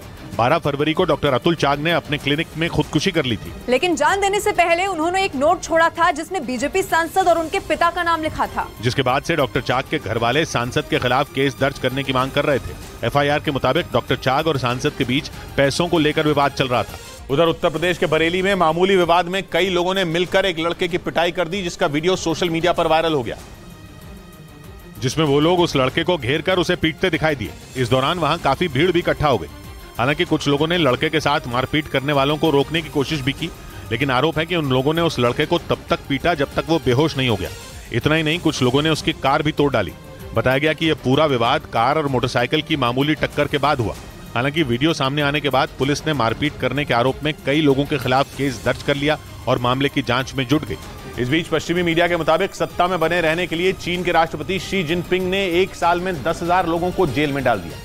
अमेरिकी सरकार की एक रिपोर्ट का हवाला देकर पश्चिमी मीडिया में छपी रिपोर्ट में दावा किया गया कि चीन की सरकार ने धार्मिक गतिविधियों में शामिल लोगों का दमन किया और उन्हें जबरन जेलों में ठूंस दिया। अमेरिका की इस रिपोर्ट में इस बात का जिक्र है कि चीन में सरकार ने दूसरे धर्मों के लोगों पर न सिर्फ अत्याचार किए बल्कि मारपीट करके और गैर कानूनी तरीके से उन्हें जेल की सलाखों के पीछे डाल दिया। पश्चिमी मीडिया के मुताबिक इस रिपोर्ट में दावा किया गया कि चीन में वीगर मुसलमानों पर सबसे ज्यादा अत्याचार हुए। इसके साथ ही तिब्बती बौद्धों और चीन में रह रहे ईसाइयों पर भी वहाँ की सरकार ने कई तरह की धार्मिक पाबंदियां लगा दी। आरोप ये भी है कि चीन में दूसरे धर्म की औरतों और बच्चों को भी जेल में कैद कर दिया। अमेरिका की सरकार ने 200 देशों में जांच पड़ताल के बाद ये रिपोर्ट जारी की। हालांकि चीन ने धार्मिक स्वतंत्रता पर आई इस रिपोर्ट को खारिज कर दिया।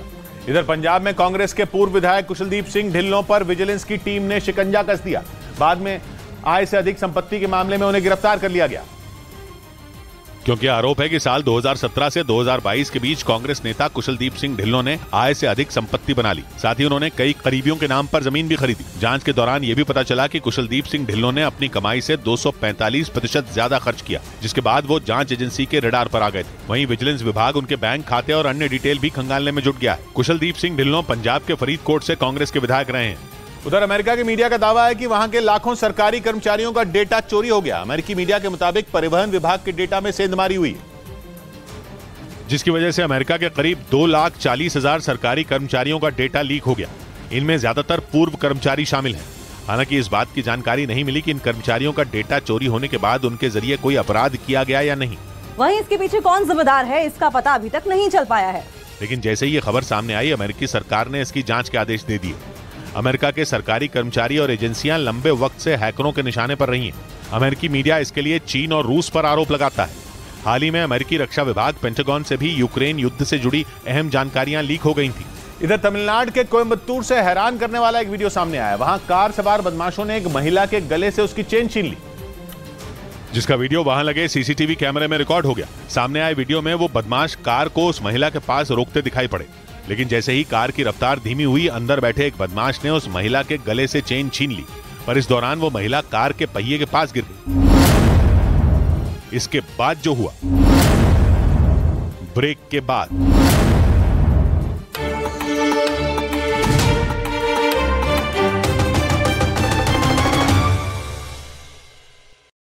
उमेश पाल हत्याकांड में फरार चल रहे गुड्डू मुस्लिम और साबिर पर 5-5 लाख रुपए का इनाम है, जबकि पुलिस ने शाइस्ता पर 50,000 का इनाम रखा है। इन तीनों के अलावा पुलिस को शूटर अरमान की भी तलाश है। ब्रेकिंग न्यूज आ रही है कर्नाटक में नए मुख्यमंत्री के नाम पर चल रही गहमा गहमी पर, क्योंकि सूत्र बता रहे हैं कि इस रेस में कांग्रेस अध्यक्ष मल्लिकार्जुन खड़गे भी शामिल हो सकते हैं, क्योंकि डीके शिव कुमार ने खड़गे से मुलाकात करके कहा है कि अगर वो कर्नाटक के मुख्यमंत्री बन रहे हैं तो उन्हें कोई आपत्ति नहीं है। खबर है कि डीके शिव कुमार ने बातों बातों में खड़गे से यह तक कह दिया कि वो कभी कर्नाटक के मुख्यमंत्री नहीं बने हैं, जबकि सिद्धरमैया कभी विपक्ष के नेता तो कभी मुख्यमंत्री के तौर पर सदन में बैठ चुके हैं। सूत्र बता रहे हैं कि दिल्ली पहुंचे डीके शिव कुमार ने खड़गे से यह तक कहा कि अगर उन्हें मुख्यमंत्री का पद नहीं मिला तो वो विधायक बनकर विधानसभा में बैठने के लिए तैयार हैं, क्योंकि अगर खड़गे सीएम बने तो उन्हें कोई दिक्कत नहीं है। नीरज हमारे साथ जुड़ रहे हैं। नीरज, इसका क्या मतलब?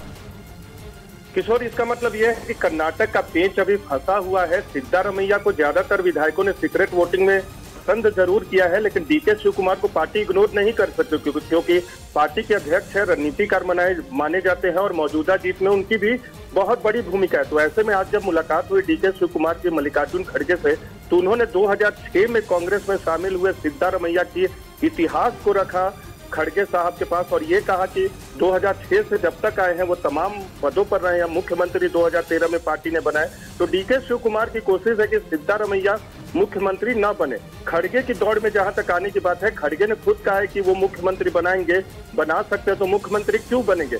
लेकिन राजनीति में कुछ भी संभव हो सकता है। हालांकि खड़गे साहब आज की तारीख में दौड़ में शामिल नहीं है, लेकिन ये जरूर है कि डीके शिव कुमार ने एक पासा जरूर फेंक दिया है उनको उनके नाम का प्रस्ताव रखकर। शुक्रिया नीरज आपका। यानी कर्नाटक के नए मुख्यमंत्री के नाम पर सस्पेंस जारी है, क्योंकि लग रहा है कि अब इस रेस में खड़गे भी शामिल हो सकते हैं, जबकि इससे पहले सिद्धरमैया और डीके शिव कुमार ने मल्लिकार्जुन खड़गे से मुलाकात की। कर्नाटक में कांग्रेस ने 135 सीटें जीतकर बहुमत का आंकड़ा पार किया, लेकिन 3 दिन बाद भी मुख्यमंत्री के नाम पर सस्पेंस बरकरार है। और दिल्ली में मल्लिकार्जुन खड़गे का घर सियासी गहमा-गहमी का केंद्र बना रहा। यही नहीं, सिद्धरमैया और डीके शिव कुमार दोनों ने दिल्ली में डेरा डाल लिया। डीके शिव कुमार तो खड़गे से मिलने भी पहुंच गए, जबकि एक दिन पहले तक वो दिल्ली आने में आनाकानी कर रहे थे। सम स्टमक इन्फेक्शन ಏನೋ ಆಗಿದೆ, ಸ್ವಲ್ಪ ಜ್ವರ ಏನೋ। लेकिन अगले ही दिन वो दिल्ली में नजर आए। इससे पहले रात में उनके भाई डीके सुरेश भी खड़गे से मिले थे। इस सारी गहमा-गहमी के बीच कांग्रेस नेताओं ने जताया कि सब ठीक है। ನೋಡಿ, ನನಗೆ ಯಾವತ್ತೂ ಕೂಡ ನಾನು ಪಕ್ಷದ ವರಿಷ್ಠರ ಮೇಲೆ ನಂಬಿರೋನು। यानी कर्नाटक का अगला मुख्यमंत्री कौन होगा, इस पर सस्पेंस बरकरार है, क्योंकि सिद्धरमैया और डीके शिव कुमार दोनों की साख दांव पर है। और इसीलिए दोनों नेताओं ने दिल्ली में डेरा डाल दिया और आलाकमान के बड़े नेताओं से मुलाकात शुरू कर दी। सूत्र बता रहे हैं कि डीके शिव कुमार विधायकों के समर्थक के मुद्दे पर पिछड़ गए हैं, इसलिए वो संगठन पर अपनी मजबूत पकड़ बनाए रखना चाहते हैं, जिसके लिए वो आलाकमान से पक्का आश्वासन चाहते हैं। और इसीलिए वो सोनिया गांधी से मिलने वाले हैं, क्योंकि डीके शिव कुमार नहीं चाहते कि उनकी हालत राजस्थान में सचिन पायलट या छत्तीसगढ़ में टीएस सिंहदेव जैसी हो। सूत्र बता रहे हैं कि डीके शिव कुमार सोनिया से पक्का वादा चाहते हैं और ये चाहते हैं कि कर्नाटक में सरकार का जो भी फॉर्मूला बने वो 5 साल तक लागू रहे, और अगर सिद्धरमैया मुख्यमंत्री बने तो सरकार और संगठन में उनकी स्थिति कमजोर न हो। सूत्र बता रहे हैं कि दिल्ली जाने से पहले डीके शिव कुमार ने 2 टूक बोल दिया था कि आलाकमान को ब्लैकमेल नहीं करेंगे और केवल पक्का आश्वासन मांगेंगे, क्योंकि सूत्र बता रहे हैं कि डीके शिव कुमार को सिद्धरमैया से कम विधायकों का समर्थन हासिल। दिल्ली से कर्नाटक पहुंचे पर्यवेक्षकों ने कर्नाटक में कांग्रेस के 135 विधायकों से सीक्रेट वोटिंग करवाई थी, जिसमें उन्होंने डीके शिव कुमार और सिद्धरमैया में एक को चुना। लेकिन अटकलें लगी कि 135 विधायकों में कुछ ने इन दोनों नेताओं के अलावा दूसरे नेताओं का नाम भी लिया और कुछ विधायकों ने आखिरी फैसला आलाकमान पर छोड़ दिया। सूत्रों ने यह भी बताया कि पर्यवेक्षकों की तरफ से विधायकों को कोई नाम नहीं दिया गया था और उन्होंने जिन्हें चाहा उनके नाम पर वोट किया। हालांकि अब तक ये नहीं पता चल पाया कि किसे कितने वोट मिले, लेकिन सूत्रों ने इस बात पर मोहर लगा दी कि सिद्धरमैया ज्यादा विधायकों की पसंद है, यानी डीके शिव कुमार का कर्नाटक का मुख्यमंत्री बनने का चांस घट गया। इधर पुलिस सूत्रों का दावा है कि अतीक अहमद ने दुबई में मौजूद अपनी बेशकीमती प्रॉपर्टी अपने करीबी शबाना के बेटे आरिफ के नाम कर दी थी। शबाना वही महिला है जिस पर चोरी छिपे साबरमती जेल में जाकर कई बार अतीक से मिलने का आरोप है। दावा तो यह भी किया जाता है कि शबाना नाम की यह महिला घंटों तक अतीक से फोन पर बात किया करती थी। और पुलिस सूत्रों का दावा है कि इसी नजदीकी का फायदा उठाकर शबाना ने अतीक की दुबई में मौजूद प्रॉपर्टी अपने बेटे के नाम करा ली। पुलिस सूत्रों के मुताबिक अतीक ने साबरमती जेल में रहते हुए एक वसीयत लिखी, जिसमें दुबई की प्रॉपर्टी का वारिस शबाना के बेटे आरिफ MBA को बनाया गया। दावा तो यह भी है कि अतीक के इस फैसले के बाद उसके भाई अशरफ के साले सद्दाम से उसकी बहस भी हुई, क्योंकि अतीक अहमद ने सद्दाम के ही कहने पर दुबई में इन्वेस्टमेंट किया था और दुबई में अतीक का काला कारोबार सद्दाम ही चलाता था। लेकिन अतीक ने अपनी प्रॉपर्टी उसके बजाय आरिफ के नाम कर दी, जिससे वो बुरी तरह चिढ़ गया। इस बीच गैंगस्टर अतीक अहमद की बहन आयशा नूरी की सरेंडर अर्जी पर कोर्ट में सुनवाई फिर टल गई। अब इस मामले में अगली सुनवाई 19 मई को होगी, जिसमें खास तौर पर पुलिस को रिपोर्ट लगाने के लिए कहा गया। क्योंकि इससे पहले भी कई बार पुलिस रिपोर्ट न लगने की वजह से आयशा नूरी की सरेंडर अर्जी पर सुनवाई टल चुकी है। वहीं अब भी माफिया सरगना अतीक अहमद की बहन आयशा नूरी फरार चल रही, जिस पर उमेश पाल हत्याकांड में शामिल आरोपी गुड्डू मुस्लिम को घर में पनाह देने और 50,000 रुपए देने का आरोप है। इससे पहले आयशा नूरी के पति अखलाक को पुलिस इस मामले में जेल भेज चुकी है, जबकि आयशा पुलिस को लगातार चकमा दे रही है। इन सबके बीच अतीक अहमद और अशरफ हत्याकांड की जांच कर रहा न्यायिक आयोग की एक टीम प्रयागराज पहुंची।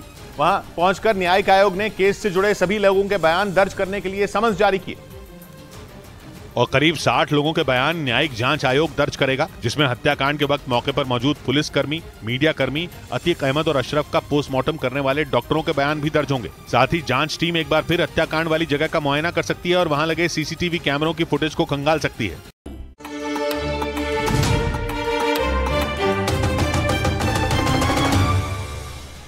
ब्रेकिंग न्यूज आ रही है। ईरान ने अपने पास मौजूद फारस की खाड़ी में एक बार फिर तेल का एक टैंकर जब्त कर लिया है। 19 दिन में यह तेल का तीसरा टैंकर है जिसे ईरान ने पकड़ा है। बीते महीने ही ईरान ने तेल लेकर अमेरिका जा रहे पानी के एक जहाज को भी पकड़ लिया था। तब अमेरिका ने ईरान को चेतावनी भी दी थी, लेकिन ईरान पर उसका कोई असर नहीं पड़ा। उसने तेल का वो टैंकर भी नहीं छोड़ा और इस बार फिर नया टैंकर अपने कब्जे में ले लिया। हालांकि इस बार की कहानी में एक ट्विस्ट है। ईरान ने दावा किया कि यह उसका ही तेल का टैंकर है जिसे 5 साल पहले एक दूसरे देश की कंपनी ने जब्त कर लिया था। मतलब ईरान ने दावा किया कि उसने अपने तेल के टैंकर की घर वापसी करा ली। ईरान की तरफ से बताया गया कि तेल के इस टैंकर को 2018 में अवैध तरीके से किसी विदेशी को लीज पर दिया गया था और अब ईरान की इंटेलिजेंस मिनिस्ट्री और नौसेना ने ज्वाइंट ऑपरेशन चलाकर तेल के टैंकर को वापस पा लिया। अभी 27 अप्रैल को ही ईरान ने कच्चा तेल लेकर कुवैत से अमेरिका जा रहे पानी के एक जहाज को ओमान की खाड़ी में जब्त कर लिया था। इस घटना के 6 दिन के अंदर ही ईरान ने दुबई से यूएई के ही दूसरे शहर फुजैरा जा रहे तेल के टैंकर को पकड़ लिया था, जिसकी वजह से अमेरिका बुरी तरह भड़का हुआ है। ईरान की रूस के साथ सांठगांठ की वजह से भी वो तमतमाए बैठा है। इसीलिए अमेरिका ने जल्द ईरान पर नए प्रतिबंध लगाने का ऐलान कर दिया। ईरान वैसे ही अमेरिका का दुश्मन है, मगर यूक्रेन की जंग में वो अमेरिका के दूसरे दुश्मन रूस की मदद करके बाइडेन को आग बबूला कर चुका है। क्योंकि अमेरिका यूक्रेन में पुतिन को घुटनों पर लाने की कसम खाए बैठा है, मगर ईरान है कि अमेरिका के प्लान पर पानी फिरने पर तुला है। यहाँ अमेरिका यूक्रेन को एक से बढ़कर एक हथियार देता है, तो वहाँ ईरान रूस को अपने शाहिद ड्रोन देकर यूक्रेन में तबाही मचवा देता है। अमेरिका का दावा है कि अगस्त से लेकर अब तक ईरान रूस को 400 से ज्यादा ड्रोन दे चुका है। यही वजह है कि व्हाइट हाउस ने कहा कि वो जल्द ईरान पर और प्रतिबंध लगाएगा। इधर तमिलनाडु के कोयम्बटूर से हैरान करने वाला एक वीडियो सामने आया। वहां कार सवार बदमाशों ने एक महिला के गले से उसकी चेन छीन ली, जिसका वीडियो वहां लगे सीसीटीवी कैमरे में रिकॉर्ड हो गया। सामने आए वीडियो में वो बदमाश कार को उस महिला के पास रोकते दिखाई पड़े, लेकिन जैसे ही कार की रफ्तार धीमी हुई, अंदर बैठे एक बदमाश ने उस महिला के गले से चेन छीन ली। पर इस दौरान वो महिला कार के पहिए के पास गिर गई। हालांकि राहत की बात यह रही कि वो कार के नीचे नहीं आई और उसकी जान बच गई, लेकिन बदमाश चेन छीनकर वहां से फरार हो गए। उधर ताइवान में समलैंगिक जोड़ों को बच्चा गोद लेने का अधिकार मिल गया। वहां की संसद में इससे जुड़ा एक बिल पास किया गया, जिसके पास होने के बाद अब वहां के समलैंगिक जोड़ों को बच्चा गोद लेने का अधिकार मिल गया। ताइवान में पिछले कई साल से समलैंगिक जोड़े इसकी मांग कर रहे थे, लेकिन अब जब यह बिल पास हो गया तो उन्होंने राहत की सांस ली। इससे पहले साल 2019 में ताइवान ने समलैंगिक विवाह को मान्यता दी थी। वो ऐसा करने वाला एशिया का पहला देश बना था और अब इसी कड़ी में वहां की संसद में समलैंगिक जोड़ों को बच्चा गोद लेने की अनुमति देने वाले बिल को भी पास कर दिया गया। इस बीच इटली में नशीले पदार्थ की तस्करी करने वालों पर बड़ा एक्शन हुआ। वहां की पुलिस ने 2500 किलोग्राम से ज्यादा कोकेन को जब्त कर लिया, जिसकी कीमत करीब 7000 करोड़ रुपए बताई गई, जिन्हें अलग अलग पैकेटों में रखा गया था। कोकेन के इन पैकेटों को केले की पेटियों में नीचे छिपाया गया था, लेकिन खोजी कुत्तों की मदद से इटली पुलिस ने पकड़ लिया। इटली पुलिस के मुताबिक तस्करों को नशीले पदार्थ की इस खेप को समंदर के रास्ते आर्मेनिया पहुंचाने का टारगेट मिला था, लेकिन वो अपने मकसद में कामयाब होते उससे पहले ही पुलिस ने इसे जब्त कर लिया। कुछ दिन पहले भी फलों के कंटेनर से 600 किलोग्राम कोकेन को इटली पुलिस ने पकड़ा था। उधर कनाडा के अल्बर्टा प्रांत के जंगलों में लगी भीषण आग ने भारी तबाही मचाई। वहां जंगलों के आसपास रहने वाले करीब 30,000 लोगों को सुरक्षित जगहों पर पहुंचा दिया गया, क्योंकि आग जंगलों में लगातार फैलती ही जा रही है। अल्बर्टा के जंगलों में लगी आग को बुझाने के लिए दमकल कर्मियों ने पूरी ताकत झोंक रखी है। आग को बुझाने के लिए हेलीकॉप्टरों की भी मदद ली जा रही है, लेकिन इसके बावजूद आग पर काबू नहीं पाया जा सका। इसीलिए आग बुझाने के लिए सेना को भी उतारने की तैयारी कर ली गई। कनाडा के प्रधानमंत्री जस्टिन ट्रूडो खुद अल्बर्टा पहुंचे और उन्होंने आग बुझाने वाले जवानों का हौसला बढ़ाया। असल में अल्बर्टा कनाडा का मुख्य तेल उत्पादक प्रांत है, इसीलिए आग पर काबू पाने की हर मुमकिन कोशिश की जा रही है। इधर उत्तर प्रदेश के मेरठ में डबल मर्डर से सनसनी फैल गई। पुलिस के मुताबिक वहां एक टीचर और उसके पति की गला रेत कर हत्या कर दी गई, जिसके बाद इलाके के लोग दहशत में आ गए। पुलिस को जैसे ही इस घटना की जानकारी मिली वो वहां पहुंच गई। आसपास सीसीटीवी फुटेजेस भी कुछ हमें मिली है, उसका भी अभी विश्लेषण किया जा रहा है। पुलिस के मुताबिक टीचर और उसके पति के शव घर की ऊपरी मंजिल पर बेड पर पड़े मिले, जिसके बाद तुरंत फोरेंसिक टीम को भी बुला लिया गया ताकि अहम सबूत इकट्ठा किए जा सकें। दोनों की हत्या कैसे हुई, हत्या से पहले कौन कौन घर में घुसा, पुलिस हर एंगल से मामले की जांच में जुट गई। उधर दक्षिण पूर्व यूरोप के देश क्रोएशिया में बाढ़ और बारिश ने तबाही मचा दी। कई इलाके पानी में डूब गए तो कई जगह सड़कें दरिया बन गई। जिसके बाद बाढ़ प्रभावित कुछ हिस्सों में लोगों की मदद के लिए बचाव दल की टीम काम करती दिखी। बचाव टीम ने लोगों को राहत सामग्री के साथ साथ खाना और पीने का साफ पानी दिया। असल में एक रोज पहले बारिश के बाद वहां की एक नदी का पानी ओब्रोवक्स शहर में घुस गया था, जिससे कई घर और सड़कें डूब गई। लगातार हो रही बारिश और बाढ़ के कारण शहर के कई हिस्सों में बिजली गुल हो गई। हालांकि राहत और बचाव के काम में वहां की सेना भी जुटी है। इधर लखनऊ में फर्जी दस्तावेज बनाकर बैंकों से लोन लेने वाले एक गिरोह का यूपी एसटीएफ ने भंडाफोड़ कर दिया। एसटीएफ ने फर्जीवाड़ा करने वाले 8 आरोपियों को गिरफ्तार कर लिया और उनसे पूछताछ करने में जुट गई। आरोप है कि जिन 8 लोगों को गिरफ्तार किया गया उन्होंने फर्जी दस्तावेज बनाकर पहले तो बैंकों से लोन लिया और बाद में उसकी कुछ किस्तें जमा कर फरार हो गए। यूपी एसटीएफ के मुताबिक आरोपियों ने अलग अलग कंपनियों के नाम पर फर्जी दस्तावेज बनाकर करोड़ों रुपए के लोन लिए। पुलिस अब गिरफ्तार किए गए आरोपियों से उनके साथियों के बारे में जानकारी इकट्ठा करने में जुट गई। इस बीच न्यूजीलैंड की राजधानी वेलिंगटन में एक 4 मंजिला इमारत में आग लगने से अफरा तफरी मच गई। इस दर्दनाक हादसे में आग में झुलसकर 10 लोगों की मौत हो गई। और यह हादसा देर रात उस वक्त हुआ जब वेलिंगटन के एक हॉस्टल में सभी सो रहे थे। तभी उसके ऊपरी हिस्से में भीषण आग की लपटें नजर आईं, जो देखते ही देखते हॉस्टल की पूरी इमारत में फैल गई। हादसे की सूचना मिलते ही फायर ब्रिगेड की टीम आग बुझाने पहुंच गई। इसके साथ ही वहां लोगों को बचाने के लिए रेस्क्यू ऑपरेशन भी चलाया गया, जिसके तहत आग की लपटों में फंसे कई लोगों की जान बचाई गई। बाद में इस हादसे की जांच के आदेश दे दिए गए। बताया गया कि हादसे के वक्त उस इमारत में 50 से ज्यादा लोग मौजूद थे। इधर दिल्ली के सुभाष नगर इलाके में भीषण आग लगने से दहशत मच गई। थोड़ी देर में आग ने 3 मंजिला इमारत को अपनी चपेट में ले लिया। बताया गया कि आग ग्राउंड फ्लोर पर लगे बिजली के मीटर पर लगी थी और वहां टायर भी रखे थे, जिसकी वजह से वो इमारत की 3री मंजिल तक फैल गई, जिसकी ऊंची ऊंची लपटें दूर से ही उठती नजर आईं। इस भीषण आग ने काफी देर तक इमारत पर अपना कब्जा जमाए रखा, जिससे ऊपर की मंजिल में रह रहे लोग अपने घर में ही फंस गए। तभी इमारत के बाहर मौजूद लोगों ने दमकल विभाग को इसकी जानकारी दी, जिसके बाद दमकल कर्मी वहां पहुंचे और सीढ़ी की मदद से इमारत की 2री और 3री मंजिल पर फंसे 8 से ज्यादा लोगों को सुरक्षित बाहर निकाला। वहीं इमारत की आग बुझाने में दमकल कर्मियों के पसीने छूट गए।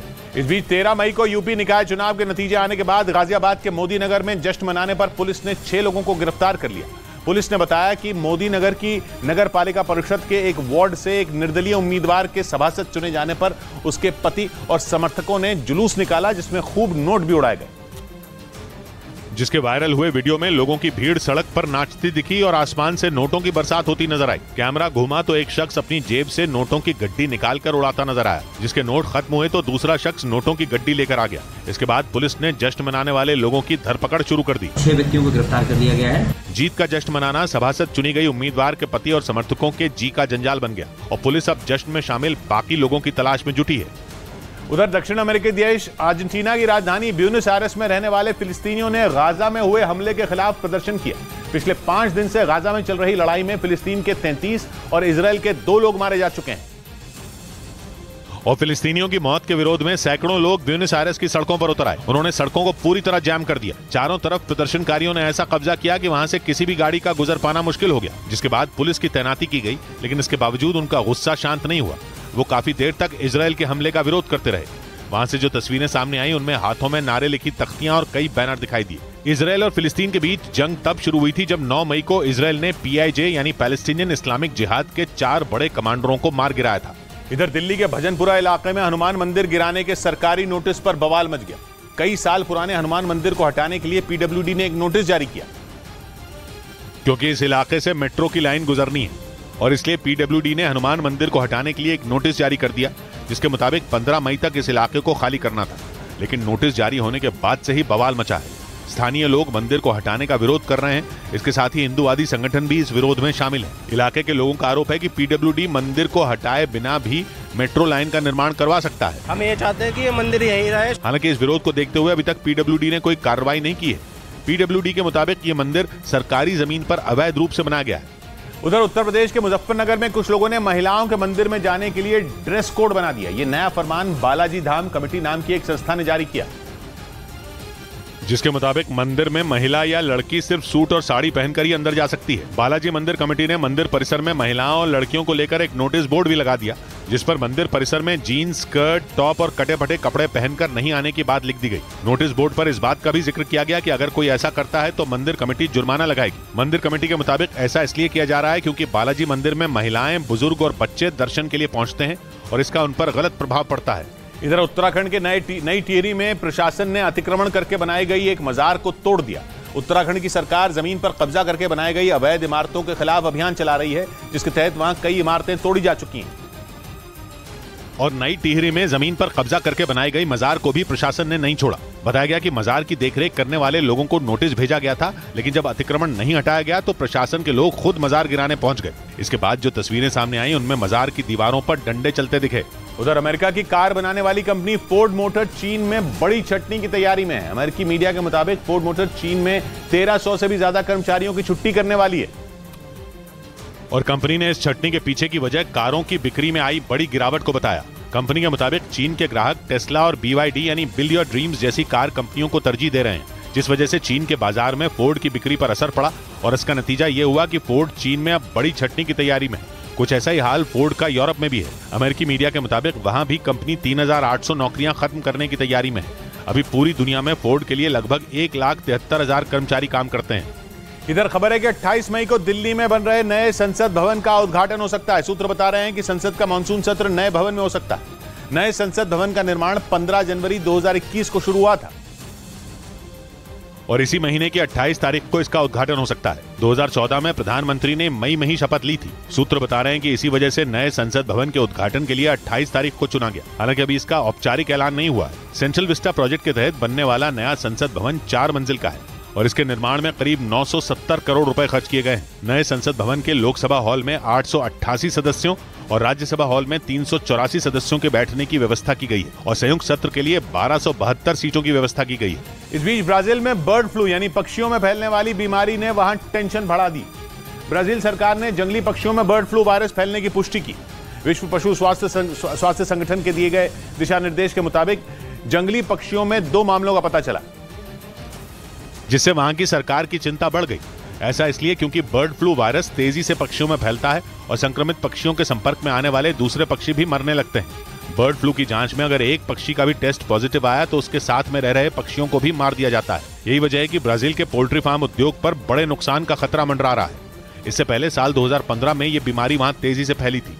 इधर बागेश्वर धाम वाले पंडित धीरेन्द्र शास्त्री के पटना में दरबार पर सियासी अखाड़ा सज गया। इस मुद्दे पर बीजेपी और महागठबंधन आमने सामने आ गए। पटना में होने वाली पंडित धीरेन्द्र शास्त्री की सभा में रोजाना जबरदस्त भीड़ उमड़ रही है और 13 से 17 मई तक होने वाली हनुमंत कथा का हिस्सा बन रही है। लेकिन बागेश्वर धाम वाले पंडित धीरेन्द्र शास्त्री के दरबार पर सियासत भी शुरू हो चुकी है, क्योंकि तेज प्रताप यादव ने आरोप लगाया कि इस सभा के जरिए पंडित धीरेन्द्र शास्त्री देश को तोड़ने की कोशिश कर रहे हैं। ये देश को तोड़ने के लिए ये पॉलिटिक्स रची जा रही है। इससे पहले तेजस्वी यादव को सभा का हिस्सा बनने का न्योता मिला था, लेकिन वो वहाँ नहीं गए, जिस पर बीजेपी ने महागठबंधन को घेर लिया। ये लोग वहीं जाते हैं जहाँ जालीदार टोपी होती और इफ्तार होता। बागेश्वर धाम वाले बाबा के बिहार में चल रहे दरबार में लोगों की अर्जी भी ली गई और उनकी पर्ची भी कटी। यही नहीं, पंडित धीरेन्द्र शास्त्री ने वहां से हिंदू राष्ट्र के संकल्प को दोहराया, जिसके बाद कई पार्टियों ने दरबार से दूरी बना ली। उधर चीन के 20 शहरों में जनसंख्या बढ़ाने के लिए पायलट प्रोजेक्ट लॉन्च कर दिया गया। इस योजना के तहत चीन की सरकार अलग अलग शहरों में युवाओं को जल्द शादी करने का संदेश देगी, ताकि चीन में लगातार घट रही आबादी की समस्या दूर हो सके। इस पायलट प्रोजेक्ट के तहत राजधानी बीजिंग समेत 20 शहरों में शादी को बढ़ावा देने और सही उम्र में बच्चे पैदा करने की सलाह दी जाएगी। हालांकि चीन कई दशकों तक सबसे ज्यादा जनसंख्या वाला देश रहा है, लेकिन वहां पिछले कई साल से एक बच्चे की नीति लागू है। इसे न मानने पर वहां सजा का भी प्रावधान था। इसका नतीजा ये हुआ कि वहां की जनसंख्या में तेजी से गिरावट होने लगी और फिर धीरे धीरे बुजुर्गों की आबादी में इजाफा होने लगा। इसी को देखते हुए चीन सरकार अब अपनी पुरानी नीति पर रोक लगाने की तैयारी में है। इधर राजस्थान में पायलट के शक्ति प्रदर्शन के बाद गहलोत गुट ने पायलट पर अटैक किया। पायलट ने जयपुर की रैली में कई मौजूदा विधायकों और कांग्रेस अधिकारियों का समर्थन हासिल होने का दावा किया था। यही नहीं, उन्होंने वसुंधरा सरकार में हुए भ्रष्टाचार और पेपर लीक के मुद्दे पर अपनी ही सरकार को घेरा, जिसके बाद गहलोत गुट भड़क गया। गहलोत के करीबी और राजस्थान में मंत्री सुभाष गर्ग ने तो इशारों में यह तक कह दिया कि पायलट ने राजस्थान में कांग्रेस की वापसी नहीं होने देने की सुपारी ले ली है। ये बात उन्होंने ट्वीट करके कही। आला कमान से जानने की कोशिश की कि वो पायलट के मुद्दे पर क्या एक्शन लेगी। इसके बाद गहलोत के एक और करीबी विधायक चेतन डूडी ने ट्वीट किया और सचिन पायलट के हर मुद्दे और मांग को गलत बता दिया। डूडी ने यह तक आरोप लगाया कि पायलट पेपर लीक मामले को जबरदस्ती हवा दे रहे हैं क्योंकि वो झूठी वाहवाही लूटना चाहते हैं। यानी चुनाव से पहले राजस्थान में सचिन पायलट और गहलोत दोनों की लड़ाई चरम पर पहुंच गई और आलाकमान दोनों में किसी को नहीं समझा पा रही। इस बीच पाकिस्तान में इमरान सरकार के वक्त मंत्री रहे फवाद चौधरी का एक वीडियो वायरल हो गया जिसमें वो पुलिस से डरकर भागते नजर आए। बताया गया कि ये वीडियो इस्लामाबाद हाई कोर्ट के बाहर का था। जहां जैसे ही फवाद चौधरी की निगाह पुलिस वालों पर पड़ी वो वहां से भाग खड़े हुए। असल में इस्लामाबाद हाई कोर्ट ने उन्हें एक मामले में रिहाई दी जिसके बाद वो कोर्ट से निकलकर अपनी कार में जाकर बैठ गए। लेकिन इसी दौरान बाहर मौजूद कुछ पुलिस वाले उन्हें एक दूसरे मामले में गिरफ्तार करने के लिए आगे बढ़े। दावा है कि वो इससे इतना घबरा गए कि जाकर दोबारा कोर्ट में घुस गए। ऐसा इसलिए क्योंकि कुछ दिन पहले ही इमरान खान को भी पाकिस्तानी रेंजर्स ने ठीक ऐसे ही इस्लामाबाद कोर्ट के बाहर से गिरफ्तार कर लिया था, जिसके बाद पूरे पाकिस्तान में बवाल मच गया था। ब्रेकिंग न्यूज आ रही है महाराष्ट्र के त्र्यंबकेश्वर मंदिर से जुड़ी। वहां दूसरे धर्म के कुछ लोगों पर मंदिर में घुसकर चादर चढ़ाने की कोशिश करने के आरोप में एफआईआर दर्ज कर ली गई। एक दिन पहले ही ब्राह्मण महासंघ नाम के संगठन ने आरोप लगाया था कि 13 मई को दूसरे धर्म के कुछ लोगों ने त्र्यंबकेश्वर मंदिर में चादर चढ़ाने की कोशिश की थी, लेकिन पुलिस को इससे जुड़ा कोई सबूत हासिल नहीं हो पाया था। हालांकि इससे जुड़ा एक सीसीटीवी वीडियो सामने आने के बाद आरोपियों पर एफआईआर दर्ज कर ली गई, क्योंकि त्र्यंबकेश्वर मंदिर में दूसरे धर्म के लोगों के घुसने पर छिड़ा विवाद थमने के बजाय बढ़ता ही चला गया। एक दिन पहले ही ब्राह्मण महासंघ नाम के संगठन ने आरोप लगाया था कि दूसरे धर्म के कुछ लोगों ने 13 मई को त्र्यंबकेश्वर मंदिर में घुसने की कोशिश की थी, जिससे जुड़ा एक वीडियो भी सामने आ गया। इस वीडियो में टोपी पहने कुछ लड़के दिखाई दिए।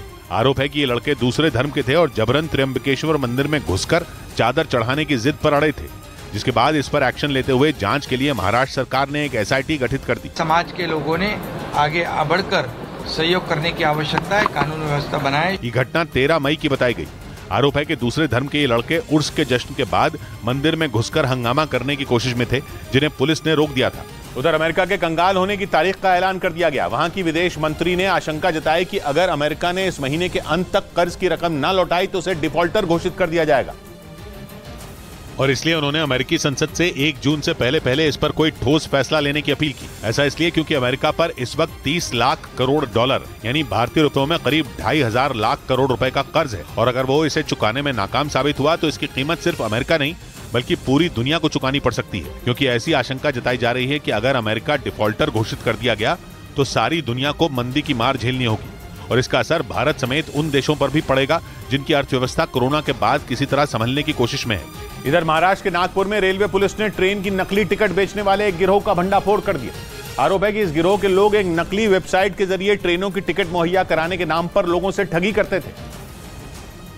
लेकिन नागपुर से चल रहे इस अवैध धंधे पर रेलवे पुलिस ने शिकंजा कस दिया। आरोप है कि जिस दलाल को पकड़ा गया वो नेक्सस नाम के सॉफ्टवेयर के जरिए एक साथ करीब 20 से 25 टिकट बुक करता था और फिर उन्हें दुगने दामों पर बेच देता था। एक सॉफ्टवेयर है नेक्सस वाला, तो उसी के माध्यम से वो तत्काल टिकट बुक करता था। जानकारी के मुताबिक नागपुर से पकड़े गए इस दलाल के पास से करीब 55 ट्रेन टिकट, 2 लाख रुपए कैश और 2 लैपटॉप भी बरामद किए गए। दावा है कि 2016 से धांधली कर रहे इस आरोपी ने करीब 85 लाख रुपए की हेराफेरी की।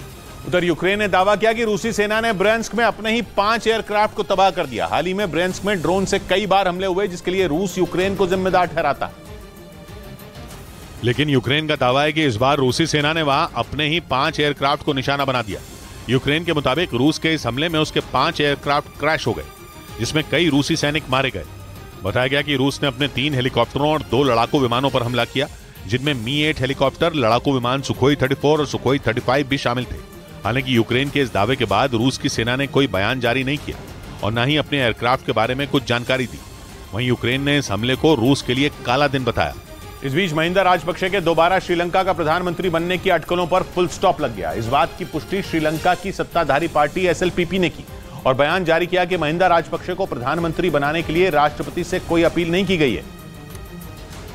और श्रीलंका की सत्ताधारी पार्टी एसएलपीपी के इसी बयान ने उन अटकलों को खत्म कर दिया जिनमें कहा गया कि महिंदा राजपक्षे को दोबारा श्रीलंका का प्रधानमंत्री बनाया जा सकता है। वैसे ये अटकलें तब उड़ी जब कोलंबो और आसपास के इलाके में सुरक्षा अभियान चलाया गया और भारी संख्या में सुरक्षा बल सड़कों पर तैनात किए गए, जिससे श्रीलंका की जनता एक बार फिर वैसे ही भड़क सकती है जैसे पिछले साल भड़की थी, क्योंकि पूरे राजपक्षे परिवार पर श्रीलंका की अर्थव्यवस्था को चौपट करने और भ्रष्टाचार करने का आरोप लगा था। जिसके बाद महिंदा राजपक्षे के अलावा उनके छोटे भाई और श्रीलंका के तत्कालीन राष्ट्रपति गोटाबया राजपक्षे को इस्तीफा देना पड़ा था। इधर उत्तर प्रदेश के फतेहपुर में एक दर्दनाक हादसा हो गया। वहां एक बेकाबू टैंकर और एक ऑटो रिक्शा के बीच जोरदार टक्कर हो गई। ऑटो रिक्शा में 11 लोग सवार थे, जिनमें बच्चे और महिलाओं समेत 9 लोगों की मौत हो गई, जबकि 2 बच्चे गंभीर रूप से घायल हो गए। और इस हादसे के बाद वहां चीख पुकार मच गई। ये टक्कर इतनी तेज थी कि ऑटो रिक्शा के परखचे उड़ गए। इस हादसे पर प्रधानमंत्री मोदी ने दुख जताया। वहीं उत्तर प्रदेश के मुख्यमंत्री योगी आदित्यनाथ ने अधिकारियों को घायलों के इलाज के लिए निर्देश दिए। संबंधित टैंकर को कब्जे में ले लिया गया है और सबको पंचायत में पोस्टमार्टम की कार्रवाई कराई जा रही है। बताया गया कि इस हादसे के बाद टैंकर चलाने वाला ड्राइवर वहां से फरार हो गया। वहीं पुलिस ने टोल प्लाजा के आसपास लगे सीसीटीवी कैमरों को खंगालना शुरू कर दिया। ब्रेकिंग न्यूज है, ईडब्ल्यूएस आरक्षण पर आर्थिक रूप से कमजोर वर्गों के लिए 10% आरक्षण जारी रहेगा। सुप्रीम कोर्ट ने इस आरक्षण के खिलाफ दायर की गई सारी याचिकाओं को खारिज कर दिया है। विक्रांत यादव हमारे साथ जुड़ रहे हैं। विक्रांत, क्या मतलब इसका? देखिए किशोर, इसका साफ सीधा मतलब यह है कि सामान्य वर्ग के लोगों को जिनको 10% आरक्षण दिया जाता था, मोदी सरकार ने इसकी घोषणा की थी, वो अब पूरी तरीके से उसका रास्ता साफ हो गया, क्योंकि सुप्रीम कोर्ट ने पहले ही इस संबंध में दाखिल याचिकाओं को खारिज कर दिया है और आज पुनर्विचार याचिकाएं जितनी भी दाखिल की गई थी उन सभी को भी खारिज कर दिया है। यानी अब 10% आरक्षण का जो कानून मोदी सरकार ने पारित किया था वो उसी तरीके से बदस्तूर जारी रहेगा। शुक्रिया विक्रांत आपका। उधर उत्तर प्रदेश के जौनपुर की जिला अदालत में उस वक्त हड़कंप मच गया जब पेशी के लिए आए एक कैदी पर कुछ बदमाशों ने फायरिंग कर दी। हालांकि वहां मौजूद वकीलों ने फायरिंग करने वाले बदमाश को दबोच लिया और उसे जमकर पीटा, जिससे वो अधमरा सा हो गया। दूसरी तरफ उसने जिस कैदी पर गोलियां चलाई वो उसे छूकर गुजर गई, लेकिन दिन दहाड़े कोर्ट में हुई फायरिंग से वहां हड़कंप मच गया। इस दौरान जिन कैदियों पर गोलीबारी की कोशिश की गई उन्हें मामूली चोट आई, जिसके बाद उन्हें अस्पताल में भर्ती करा दिया गया। वहीं जिस बदमाश ने उन दोनों पर फायरिंग की उसकी हालत पिटाई की वजह से गंभीर बताई गई और उसे भी इलाज के लिए फौरन अस्पताल में भर्ती करा दिया गया। सच के आगे जनाब क्या करते, हो गए लाजवाब क्या करते। सौबात की एक बात कही रोशन ने, लूट में जो यकीन रखते हैं जिंदगी का हिसाब क्या करते। मिलते हैं कल, घड़ी जब इशारा करेगी 9 बजे रात का वक्त फिर होगा सौबात की एक बात का।